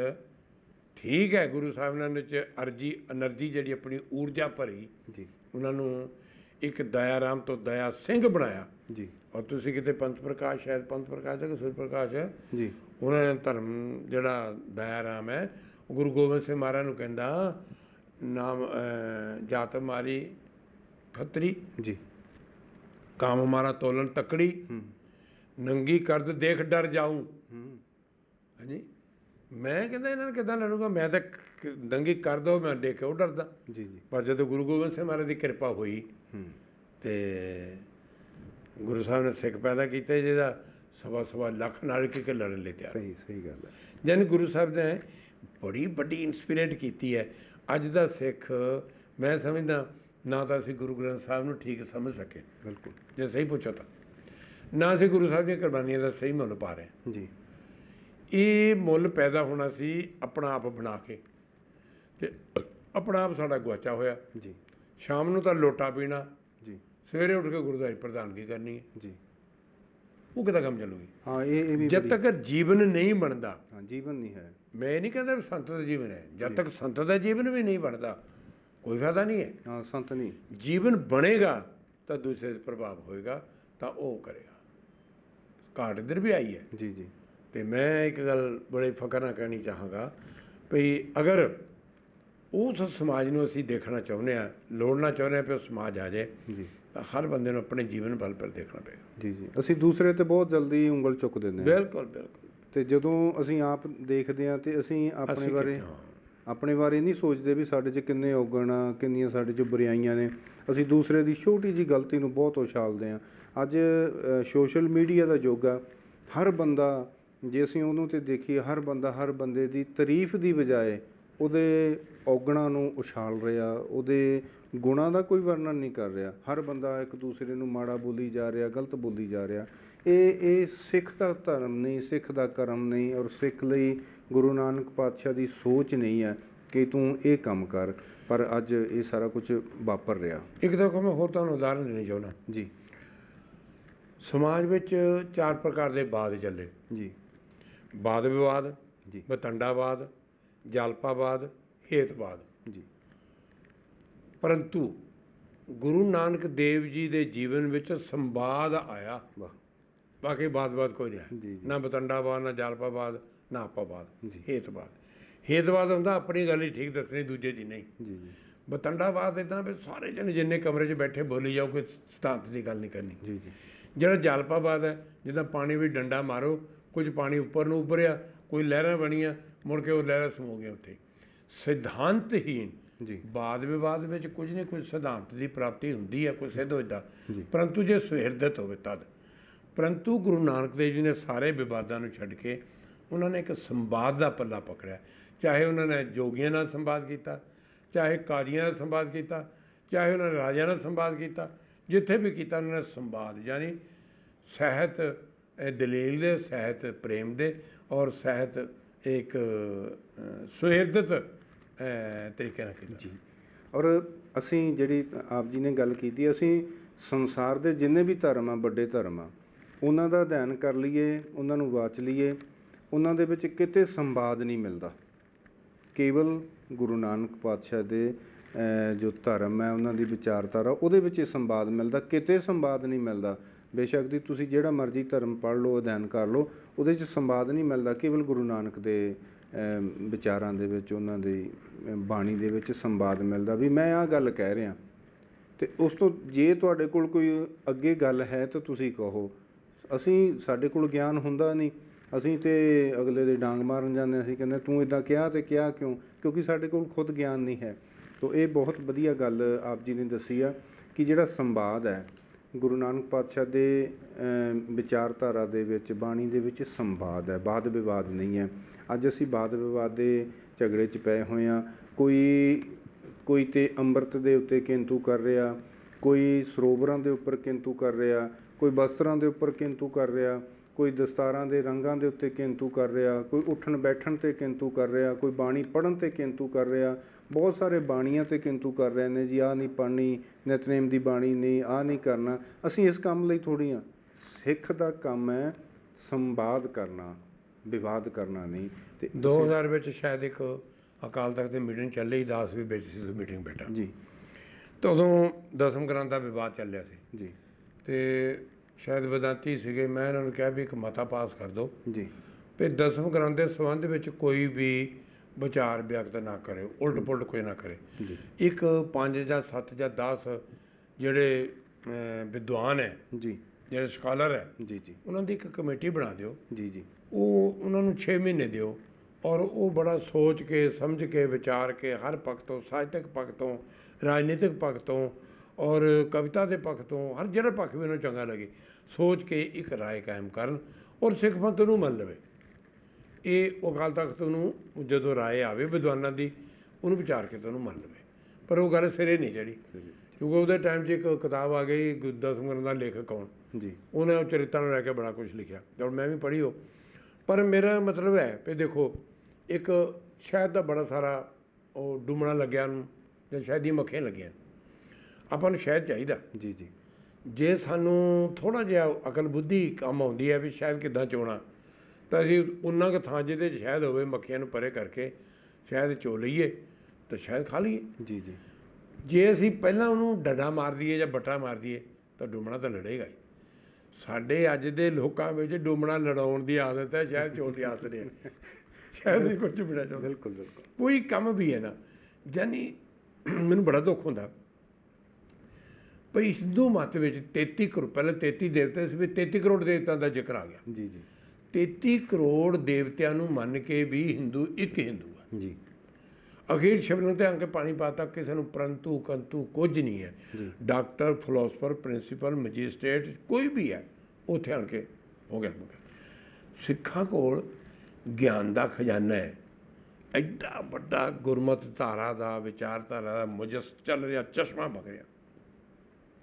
ਅਸੀਂ ਇਹਨੂੰ ਗੰਦਲਾਂ ਦਾ ਕਰਨ ਦੀ ਕੋਸ਼ਿਸ਼ ਕਰਦੇ ਹਾਂ, ਪਰ ਉਸ ਚਸ਼ਮੇ ਦੇ ਪਵਿੱਤਰ ਨੀਰ ਨੂੰ ਪੀ ਕੇ ਅਸੀਂ ਆਪਣੇ ਮਨ ਨੂੰ ਸ਼ਾਂਤ ਨਹੀਂ ਕਰਨਾ ਚਾਹੁੰਦੇ। ਨਹੀਂ ਕਰਨਾ। ਇਹ ਸਾਡੀ ਇੱਕ ਟ੍ਰੈਜਡੀ ਹੈ, ਟ੍ਰੈਜਡੀ। ਹਾਂਜੀ, ਇਹ ਬਿਲਕੁਲ। ਤੁਸੀਂ ਇੱਕ ਗੱਲ ਹੋਰ ਦੇਖੋਗੇ ਜੀ, ਦੇਖੋ ਬਾਈਬਲ ਵੀ ਪਵਿੱਤਰ ਗ੍ਰੰਥ ਹੈ, ਬਿਲਕੁਲ। ਕੁਰਾਨ ਸ਼ਰੀਫ ਵੀ ਪਵਿੱਤਰ ਹੈ। ਮੈਂ ਸਮਝਦਾ ਵੀ ਗੀਤਾ ਵੀ ਬਹੁਤ ਪਵਿੱਤਰ ਹੈ ਜੀ ਜੀ। ਔਰ ਗੁਰੂ ਗ੍ਰੰਥ ਸਾਹਿਬ ਜੀ ਆਧੁਨਿਕ ਸਮੇਂ ਦਾ ਲੌਜੀਕਲ ਔਰ ਸਾਇੰਟੀਫਿਕ ਪੱਖੋਂ ਬਹੁਤ ਹੀ ਉੱਤਮ ਗਿਆਨ ਦਾ ਮੁਜੱਸਮਾ। ਇਹ ਨਹੀਂ ਵੀ ਮੈਂ ਗੁਰਮਤਿ ਦਾ ਧਾਰਨੀ ਹੈ ਤਾਂ ਮੈਂ ਗੱਲ ਕਹਿੰਦਾ ਜੀ ਜੀ ਜੀ। ਮੈਨੂੰ ਸਾਰਿਆਂ ਦਾ ਆਦਰ ਕੀਤਾ, ਪਰ ਜੋ ਕੰਟਰੀਬਿਊਸ਼ਨ, ਜੋ ਦੇਣ ਗੁਰੂ ਸਾਹਿਬਾਂ ਦੀ ਗੁਰਬਾਣੀ ਵਿੱਚ ਹੈ, ਕੱਲਾ ਕੱਲਾ ਅੱਖਰ ਸਾਡੇ ਗੁਰੂ ਦੇ ਮੁਖਾਰਬਿੰਦ ਤੋਂ ਉਹਨਾਂ ਦੇ ਅਧਿਆਤਮਕ ਚਿੰਤਨ ਵਿੱਚੋਂ, ਅਧਿਆਤਮਕ ਬੋਧ ਗਿਆਨ ਵਿੱਚੋਂ ਜਿਹੜਾ ਨਿਕਲਿਆ, ਉਹ ਕੇਵਲ ਗੁਰੂ ਗ੍ਰੰਥ ਸਾਹਿਬ। ਬਾਕੀ ਜਿਤਨੇ ਆ ਵੇਦ, ਚਾਰੇ ਵੇਦ ਵਿਆਸ ਨੇ ਲਿਖੇ, 18 ਪੁਰਾਣ ਲਿਖੇ ਉਹਨੇ, ਖੰਡ ਦਰਸ਼ਨ ਵਿੱਚ ਉੱਤਰੀ ਮੀਮਾਂਸਾ ਉਹਨੇ ਲਿਖਿਆ, ਔਰ ਪੁਰਾਣ ਉਹਨੇ ਲਿਖੇ ਜੀ। ਇਸੇ ਤਰ੍ਹਾਂ ਬਾਈਬਲ, ਇਸੇ ਤਰ੍ਹਾਂ ਕੁਰਾਨ ਸ਼ਰੀਫ, ਜਿੰਨੀਆਂ ਆਇਤਾਂ ਨਾਜ਼ਲ ਹੋਈਆਂ, ਹਜ਼ੂਰਾਂ ਨੂੰ ਹੋਈਆਂ, ਕਿਸੇ ਨੂੰ ਹੋਈਆਂ, ਯਾਨੀ ਹਜ਼ਰਤ ਮੁਹੰਮਦ ਸਾਹਿਬ ਦੀ ਕੋਈ ਆਇਤ ਨਾਇਤ ਨਹੀਂ ਹੋਈ ਜੀ ਜੀ। ਇਹ ਨਹੀਂ ਮੈਂ ਕਹਿਣਾ ਚਾਹੁੰਦਾ ਵੀ ਉਹਨਾਂ 'ਚ ਕੋਈ ਕਮੀ ਹੈ, ਮੈਂ ਕਹਿੰਦਾ ਨਹੀਂ, ਬਹੁਤ ਪਵਿੱਤਰ ਗ੍ਰੰਥ ਨੇ, ਸਾਰੇ ਸਿੱਖਿਆ ਲੈ ਰਹੇ ਲੋਕ ਉਹਨਾਂ ਤੋਂ। ਪਰੰਤੂ ਸਿੱਖ ਜਗਤ ਕੋਲ ਜਿੰਨਾ ਵੀ ਗਿਆਨ ਆਇਆ, ਇਹ ਗੁਰੂਆਂ ਦੇ ਹਿਰਦੇ ਵਿੱਚੋਂ, ਗੁਰੂਆਂ ਦੇ ਆਤਮਿਕ ਅਨੁਭਵ ਵਿੱਚੋਂ, ਔਰ ਗੁਰੂਆਂ ਦੀ ਜਿਹੜੀ ਨਾ ਉਸ ਉਦਾਰ ਦਿਲੀ 'ਚੋਂ ਆਇਆ। ਸਾਡੇ ਵਰਗੇ ਜਿਹੜੇ ਸੰਸਾਰੀ ਜੀਵ ਨੇ, ਉਹ ਅੱਗੇ ਅੰਧਿਆਂ ਨੂੰ ਗਿਆਨ ਦੇਣ ਵਾਸਤੇ, ਗਿਆਨ ਨੇਤਰ ਦੇਣ ਵਾਸਤੇ ਇਹ ਗਿਆਨ ਉਹਨਾਂ ਦੀ ਆਤਮਾ 'ਚੋਂ ਨਿਕਲਿਆ। ਬਿਲਕੁਲ ਹਾਂਜੀ। ਹਾਂ, ਜਿੱਦਾਂ ਆਪ ਜੀ ਨੇ ਕਿਹਾ ਨਾ ਦਸਮ ਗ੍ਰੰਥ ਦੀ ਜੀ, ਅੱਜ ਅਜੋਕੇ ਦੌਰ 'ਚ ਵੈਸੇ ਚੱਲਦਾ ਹੀ ਹੋ ਰਿਹਾ ਨਾ, ਲਗਭਗ ਚੱਲ ਹੀ ਰਿਹਾ। ਕੋਈ ਨਾ ਕੋਈ ਹਰ ਬੰਦਾ ਦਸਮ ਗ੍ਰੰਥ 'ਤੇ ਕਿੰਤੂ ਪਰੰਤੂ ਕਰੀ ਜਾਂਦਾ। ਜਿੱਦਾਂ ਅਸੀਂ ਸਾਰਿਆਂ ਨੂੰ ਇਸ ਗੱਲ ਦਾ ਪਤਾ ਹੋਣਾ ਚਾਹੀਦਾ ਵੀ ਅਸੀਂ ਜਿਹੜੇ ਸਿੱਖ ਆ, ਸਾਡਾ ਗੁਰੂ ਗ੍ਰੰਥ ਸਾਹਿਬ ਆ। ਸਾਡੇ ਜਿਹੜੇ ਬਹੁਤ ਸਾਰੇ ਧਾਰਮਿਕ ਗ੍ਰੰਥ ਨੇ, ਭਾਈ ਗੁਰਦਾਸ ਜੀ ਦੀਆਂ 12 ਨੇ, ਨੰਦ ਲਾਲ ਜੀ ਦੇ ਆ, ਔਰ ਪੰਥ ਪ੍ਰਕਾਸ਼ ਆ, ਸੂਰਜ ਪ੍ਰਕਾਸ਼ ਨੇ, ਤਵਾਰੀ ਗੁਰੂ ਖਾਲਸਾ, ਮਹਿਮਾ ਪ੍ਰਕਾਸ਼ ਆ, ਗੁਰੂਬੰਦ ਸਾਹਿਬ ਜੀ, ਹਾਂਜੀ, ਇਹ ਸਾਰੇ ਆ। ਇਹ ਸਾਡੇ ਸਤਿਕਾਰਯੋਗ ਹੈ। ਜੇ ਤੁਹਾਡਾ ਦਿਲ ਨਹੀਂ ਕਰਦਾ, ਤੁਹਾਡਾ ਮਨ ਨਹੀਂ ਕਰਦਾ ਦਸਮ ਗ੍ਰੰਥ ਪੜ੍ਹਨ ਨੂੰ, ਤੁਸੀਂ ਨਾ ਪੜ੍ਹੋ। ਪਰ ਜੇ ਤੁਸੀਂ ਹੁਣ ਜਿਸ ਤਰ੍ਹਾਂ ਆਪ ਜੀ ਨੇ ਦੱਸਿਆ ਬਾਈਬਲ ਆ, ਹੁਣ ਕਿਤਾਬ ਨੇ 4 ਕਿਤਾਬ ਆ, ਠੀਕ ਹੈ ਜੀ। ਹੁਣ ਆਮ ਕਰਕੇ ਸਾਰੇ ਬਾਈਬਲ ਦਾ ਹੀ ਪਤਾ, ਕਿਤਾਬਾਂ ਦਾ ਨਹੀਂ ਕਿਸੇ ਨੂੰ ਪਤਾ। ਅਤੇ ਜੋ ਹੁਣ ਉਹਨਾਂ ਦੇ ਵਿੱਚ ਉਹ ਨਹੀਂ ਪੜ੍ਹਦੇ ਜਾਂ ਪੜ੍ਹਦੇ ਆ, ਉਹਨਾਂ ਦੇ ਵਿੱਚ ਬਹੁਤ ਸਾਰੇ ਲੋਕ ਅਧਿਐਨ ਕਰਦੇ ਆ, ਉਹਨਾਂ ਦਾ ਇੱਕ ਆਪਣਾ ਢੰਗ ਹੈ। ਉਹ ਤਾਂ ਕੇਵਲ ਬਾਈਬਲ ਨੂੰ ਮੰਨਦੇ ਆ। ਜਿਹੜਾ ਇਸਲਾਮ ਆ ਉਹ ਕੇਵਲ ਕੁਰਾਨ ਸ਼ਰੀਫ ਨੂੰ ਮੰਨਦਾ। ਹੋਰ ਵੀ ਬਹੁਤ ਸਾਰੇ ਧਾਰਮਿਕ ਗ੍ਰੰਥ ਆ। ਇਸ ਕਰਕੇ ਜਿਹੜੇ ਸਾਡੇ ਮੇਨ ਜਿਹੜੇ ਰੱਬੀ ਬੋਲ ਹੈ, ਉਹ ਕੇਵਲ ਸਾਹਿਬ ਸ੍ਰੀ ਗੁਰੂ ਗ੍ਰੰਥ ਸਾਹਿਬ ਹੈ। ਇਹਦੇ ਵਿੱਚ ਮੈਂ ਮੇਰੀ ਇੱਕ ਆਪਣੀ ਨਿੱਜੀ ਰਾਏ ਹੈ, ਕਿਸੇ ਦੀ ਹੋਵੇ ਨਾ ਹੋਵੇ ਜੀ ਜੀ। ਮੈਂ ਕਹਿੰਦਾ ਚਲੋ ਦਸਮ ਗ੍ਰੰਥ, ਉਹਦੇ 'ਚ ਜਿਹੜਾ ਤੁਹਾਨੂੰ ਗਿਆਨ ਦਾ ਕੋਈ ਚੀਜ਼ ਮਿਲਦੀ ਹੈ ਲੈ ਲਓ। ਬਾਕੀ ਜਿਹੜਾ ਸਾਰਾ ਨਹੀਂ ਪੜ੍ਹਨਾ ਨਾ ਪੜ੍ਹੋ। ਇਸੇ ਤਰ੍ਹਾਂ ਦੇਖੋ, ਜਿਹੜਾ ਸ੍ਰੀ ਗੁਰੂ ਗ੍ਰੰਥ ਸਾਹਿਬ ਮਹਾਰਾਜ 5894 ਸ਼ਬਦ ਤੋਂ ਜ਼ਿਆਦਾ ਨੇ ਜੀ। ਜੇ ਆਪਾਂ ਕਹੀਏ ਵੀ 5894 ਸ਼ਬਦ ਚੇਤੇ ਕਰ ਲਈਏ, ਚੇਤੇ ਕਰਕੇ ਅਸੀਂ ਧਿਆਨ ਧਰੀਏ ਤਾਂ ਨਹੀਂ ਹੋਣਾ। ਜੀ ਜੀ ਧਿਆਨ ਧਰਨ ਵਾਸਤੇ ਸਾਨੂੰ ਇੱਕੋ ਸ਼ਬਦ ਜਾਂ ਮੂਲ ਮੰਤਰ ਜਾਂ ਕੋਈ ਜਿਹੜਾ ਸ਼ਬਦ ਸਾਨੂੰ ਬਹੁਤ ਚੰਗਾ ਲੱਗਦਾ, ਤਾਤੀ ਬਾਣ ਲੱਗ ਗਈ ਜਾਂ ਹੇ ਪ੍ਰਾਣਨਾਥ ਗੋਬਿੰਦਾ, ਕੋਈ ਇੱਕ ਸ਼ਬਦ ਲਈਏ, ਅਸੀਂ ਉਹਦਾ ਬਾਰ-ਬਾਰ ਚਿੰਤਨ ਕਰੀਏ, ਆਰਾਧਨ ਕਰੀਏ, ਉਹ ਸ਼ਬਦ ਸਾਡੀ ਬਿਰਤੀ 'ਚ ਬੈਠ ਜਾਏ। ਜਦੋਂ ਅਸੀਂ ਕੋਈ ਬੁਰਾ ਕੰਮ ਕਰਮ ਸਾਡੇ ਦਿਮਾਗ 'ਚ ਆਏ, ਉਹ ਸ਼ਬਦ ਸਾਡੀ ਜ਼ੁਬਾਨ 'ਤੇ ਆ ਜਾਏ, ਬੁਰੇ ਕਰਮ ਤੋਂ ਰੁਕ ਜਾਈਏ, ਚੋਰੀ ਠੱਗੀ ਤੋਂ ਰੁਕ ਜਾਈਏ, ਈਰਖਾ ਨਿੰਦਿਆ ਵਕੀਲਤ ਤੋਂ ਰੁਕ ਜਾਈਏ। ਯਾਨੀ ਗੁਰੂ ਦਾ ਸ਼ਬਦ ਸਾਨੂੰ ਬੁਰੇ ਕਰਮ ਤੋਂ ਰੋਕੇਗਾ। ਤੋ ਇਹਦਾ ਮਤਲਬ ਇਹ ਹੈ ਵੀ ਗੁਰੂ ਸਾਹਿਬ ਦਾ ਇੱਕ ਸ਼ਬਦ ਜਿਹੜਾ ਮਹਾਰਾਜ ਨੇ ਵੀ ਕਿਹਾ, ਏਕ ਅੱਖਰ ਜੋ ਗੁਰਮੁਖ ਜਾਪੈ ਤਿਸ ਕੀ ਨਿਰਮਲ ਸੋਏ।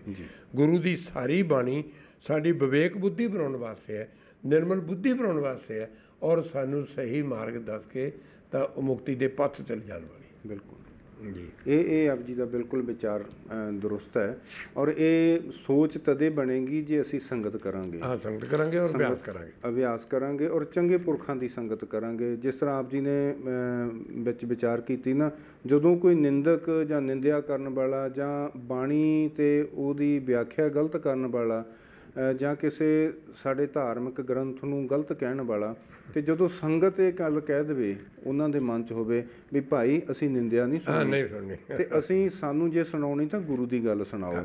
ਤੇ ਜਿਹੜੇ ਪ੍ਰਚਾਰਕਾਂ ਨੇ ਕੇਵਲ ਉਹ 4 ਲੈਕਚਰ ਯਾਦ ਕੀਤੇ ਹੋਏ ਆ, ਤੇ ਉਹ ਉਹਨਾਂ ਨੂੰ ਨਿੰਦਿਆ ਹੀ ਆਉਂਦੀ ਆ, ਮਾੜਾ ਹੀ ਬੋਲਣਾ ਉਹਨਾਂ ਨੇ ਜਿੱਥੇ ਵੀ ਜਾਣਾ, ਤੇ ਉਹਨਾਂ ਨੂੰ ਪੜ੍ਹਨਾ ਪਏਗਾ, ਅਧਿਐਨ ਕਰਨਾ ਪਏਗਾ ਕਿ ਸੰਗਤ ਇਹ ਮੰਗਦੀ ਆ। ਤੇ ਅਸੀਂ ਕਿਸੇ ਦੀ ਨਿੰਦਿਆ ਨਹੀਂ ਕਰਾਂਗੇ, ਅਸੀਂ ਕਿਸੇ ਦੇ ਬਾਰੇ ਗਲਤ ਨਹੀਂ ਕਵਾਂਗੇ, ਤੇ ਅਸੀਂ ਕੇਵਲ ਤੇ ਕੇਵਲ ਇੱਥੇ ਬੈਠ ਕੇ ਗੁਰੂ ਦੀ ਗੱਲ ਸੁਣਾਵਾਂਗੇ। ਤੇ ਗੁਰੂ ਦੀ ਗੱਲ ਸੁਣਾਉਣ ਵਾਸਤੇ ਸੰਗਤ ਕਰਨੀ ਪਏਗੀ, ਪੜ੍ਹਨਾ ਪਏਗਾ, ਕਿਸੇ ਤੋਂ ਸਿੱਖਿਆ ਲੈਣੀ ਪਏਗੀ। ਤੇ ਜੇ ਅਸੀਂ ਨਿੰਦਿਆ ਕਰਨੀ ਆ, ਗੱਲਾਂ ਕਰਨੀਆਂ, ਫਿਰ ਸਾਨੂੰ ਕਿਤੇ ਸਿੱਖਣ ਦੀ ਜ਼ਰੂਰਤ ਨਹੀਂ। ਹਾਂਜੀ, ਪੂਰਾ ਗੁਰੂ ਗ੍ਰੰਥ ਸਾਹਿਬ ਦੀ ਬਾਣੀ ਨੂੰ ਅਧਿਐਨ ਕਰੋ ਚੰਗੀ ਤਰ੍ਹਾਂ ਜੀ। ਤੁਸੀਂ ਦੇਖੋਗੇ ਉੱਥੇ ਸਾਕਤ, ਨਿੰਦਕ, ਫਿਰ ਇਹ ਜਿਹੜਾ ਮਨਮੁਖ ਹੈ ਜੀ, ਅਗਿਆਨੀ ਜੀ, ਇਸ ਤਰ੍ਹਾਂ ਦੇ ਬਹੁਤ ਸਾਰੇ ਸ਼ਬਦ ਆਉਂਦੇ ਆ। ਨਾਸਤਕ ਜੀ, ਫਿਰ ਜੀ ਕ੍ਰੋਧੀ, ਲੋਭੀ, ਲਾਲਚੀ, ਹੰਕਾਰੀ, ਇਹਨਾਂ ਦੇ ਸੰਬੰਧ ਵਿੱਚ ਬਹੁਤ ਸ਼ਬਦ ਗੁਰੂ ਸਾਹਿਬ ਨੇ ਬਾਰ-ਬਾਰ ਲਿਖੇ ਨੇ। ਜੀ ਜੀ। ਔਰ ਮੈਂ ਕੋਸ਼ਿਸ਼ ਕੀਤੀ ਹੈ ਉਹਨਾਂ 'ਚੋਂ, ਜਿੱਦਾਂ ਹੰਕਾਰੀ ਸ਼ਬਦ ਸਾਰੇ ਚੁਣੇ ਹੈ, ਫਿਰ ਨਿੰਦਕ ਦੇ ਸਾਰੇ ਸ਼ਬਦ ਚੁਣੇ ਹੈ। ਜੀ ਜੀ। ਮੈਂ ਉਹਨਾਂ ਨੂੰ ਬਾਰ-ਬਾਰ ਦੇਖਦਾ ਵੀ ਗੁਰੂ ਸਾਹਿਬ ਨੇ ਕਿੰਨਾ ਡੀਪਲੀ, ਕਿੰਨਾ ਨੇੜੇ ਜਾ ਕੇ ਇਸ ਮਨੁੱਖ ਨੂੰ ਸਮਝਾਉਣਾ ਕੀਤਾ ਕਿ ਤੂੰ ਨਿੰਦਾ ਨਾ ਕਰ, ਬਿਲਕੁਲ, ਤੂੰ ਝੂਠ ਨਾ ਬੋਲ, ਤੂੰ ਗੁਰੂ ਦੀ ਸ਼ਰਨ ਵਿੱਚ ਜਾ। ਜੀ। ਤੇ ਅੱਜ ਅਸੀਂ ਗੁਰੂ ਦੀ ਸ਼ਰਨ 'ਚ ਜਾਣਾ ਨਹੀਂ ਚਾਹੁੰਦੇ। ਜੇ ਜਾਂਦੇ ਹਾਂ ਤਾਂ ਸਾਨੂੰ ਗੁਰੂ ਦੇ ਜਾ ਕੇ ਕੋਲ ਸਾਨੂੰ ਨਿੰਦਿਆ ਹੀ ਸਾਡੇ ਕੋਲ ਆਉਂਦੀ, ਦੂਜਾ ਹੁੰਦਾ ਕੋਈ ਨਹੀਂ। ਬਿਲਕੁਲ ਸੱਚ ਕਿੱਦਾਂ ਪੱਲੇ ਪੈ। ਜਦੋਂ ਅਸੀਂ ਕਿਸੇ ਨੂੰ ਮਿਲਦੇ ਹਾਂ ਜਾਂ ਗੱਲ ਕਰਦੇ ਹਾਂ ਨਾ, ਆਮ ਤੌਰ 'ਤੇ ਹਰ ਬੰਦੇ ਦੀ ਜਿਹੜੀ ਨਿਗਾਹ ਉਹ ਤੁਹਾਨੂੰ ਬਾਹਰੀ ਰੂਪ ਦੇ ਵਿੱਚ ਉਹ ਦੇਖ ਲੈਂਦਾ ਵੀ ਇਹ ਤਾਂ ਜੀ, ਇਹ ਤਾਂ ਮਤਲਬ ਫਲਾਨਾ ਸਿੰਘ ਆ, ਇਹ ਤਾਂ ਫਲਾਨਿਆਂ ਦਾ ਬੰਦਾ। ਜਦ ਕਿ ਇਹ ਗੁਰੂ ਨਾਨਕ ਦੇ ਘਰ ਇਹ ਚੀਜ਼ ਨਹੀਂ ਚਾਹੀਦੀ। ਸਾਡੇ ਤਾਂ ਮਨ ਦੇ ਵਿੱਚ ਇਹ ਹੋਣਾ ਚਾਹੀਦਾ ਕਿ ਅਸੀਂ ਬਾਣੀ ਪੜ੍ਹਨ ਵਾਲੇ ਹਾਂ, ਗੁਰੂ ਚਰਨਾਂ ਦੇ ਨਾਲ ਜੁੜਨ ਵਾਲੇ ਹਾਂ। ਸਾਡੀ ਸੋਚ ਵਿੱਚ ਅਗਰ ਇਹ ਵਿਚਾਰਾਂ ਨੇ, ਤੇ ਫਿਰ ਅਸੀਂ ਅਜੇ ਗੁਰੂ ਨਾਨਕ ਦੇ ਘਰ। ਤੁਸੀਂ ਹੈਰਾਨ ਹੋਵੋਗੇ, ਪਿੱਛੇ ਜਿਹੇ ਇੱਕ ਲਹਿਰ ਚੱਲੀ ਹੈ ਅੰਮ੍ਰਿਤ ਛਕਣ ਵਾਲਿਆਂ ਦੀ। ਜੀ।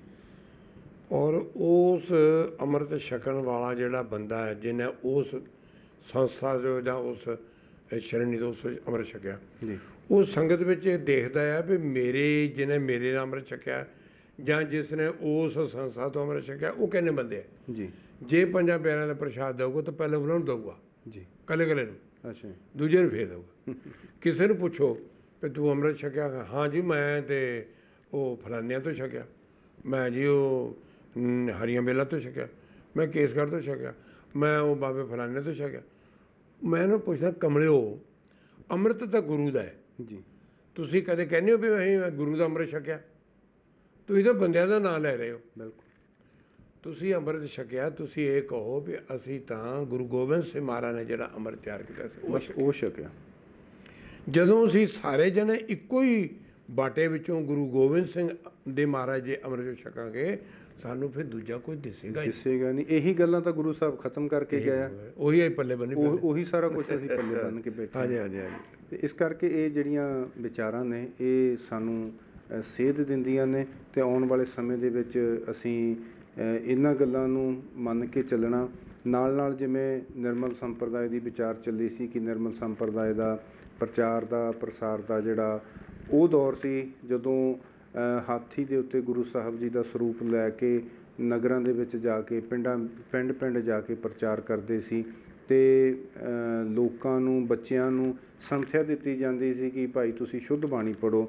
ਅੱਜ ਵੀ ਬਹੁਤ ਜ਼ਰੂਰਤ ਹੈ ਸ਼ੁੱਧ ਬਾਣੀ ਪੜ੍ਹਨ ਦੀ, ਪਰ ਅੱਜ ਅਸੀਂ ਅਜੋਕੇ ਸਾਧਨਾਂ 'ਚ ਇੰਨੇ ਕੁ ਰੁੱਝ ਗਏ ਹਾਂ, ਖਚਿਤ ਹੋ ਗਏ ਹਾਂ, ਸਾਡੇ ਕੋਲ ਬਾਣੀ ਪੜ੍ਹਨ ਦਾ ਸਮਾਂ ਨਹੀਂ ਹੈ। ਕਿਉਂਕਿ ਜਿਹੜਾ ਗੁਰੂ ਨਾਨਕ ਪਾਤਸ਼ਾਹ ਦਾ ਸਿੱਖ ਹੈ, ਜੇ ਉਹਦੇ ਕੋਲ ਬਾਣੀ ਸ਼ੁੱਧ ਨਹੀਂ ਹੈ, ਬਾਣੀ ਸ਼ੁੱਧ ਨਹੀਂ ਪੜ੍ਹਦਾ, ਸੰਥਿਆ ਨਹੀਂ ਲਈ, ਅਤੇ ਫਿਰ ਅਸੀਂ ਬਾਣੀ ਨੂੰ, ਅਸੀਂ ਖੁਦ ਸੋਚਣਾ ਅਸੀਂ ਬਾਣੀ ਦੀ ਬੇਅਦਬੀ ਕਿੰਨੀ ਕਰ ਰਹੇ ਹਾਂ, ਅਸੀਂ ਗਲਤ ਬਾਣੀ ਪੜ੍ਹ ਰਹੇ ਹਾਂ।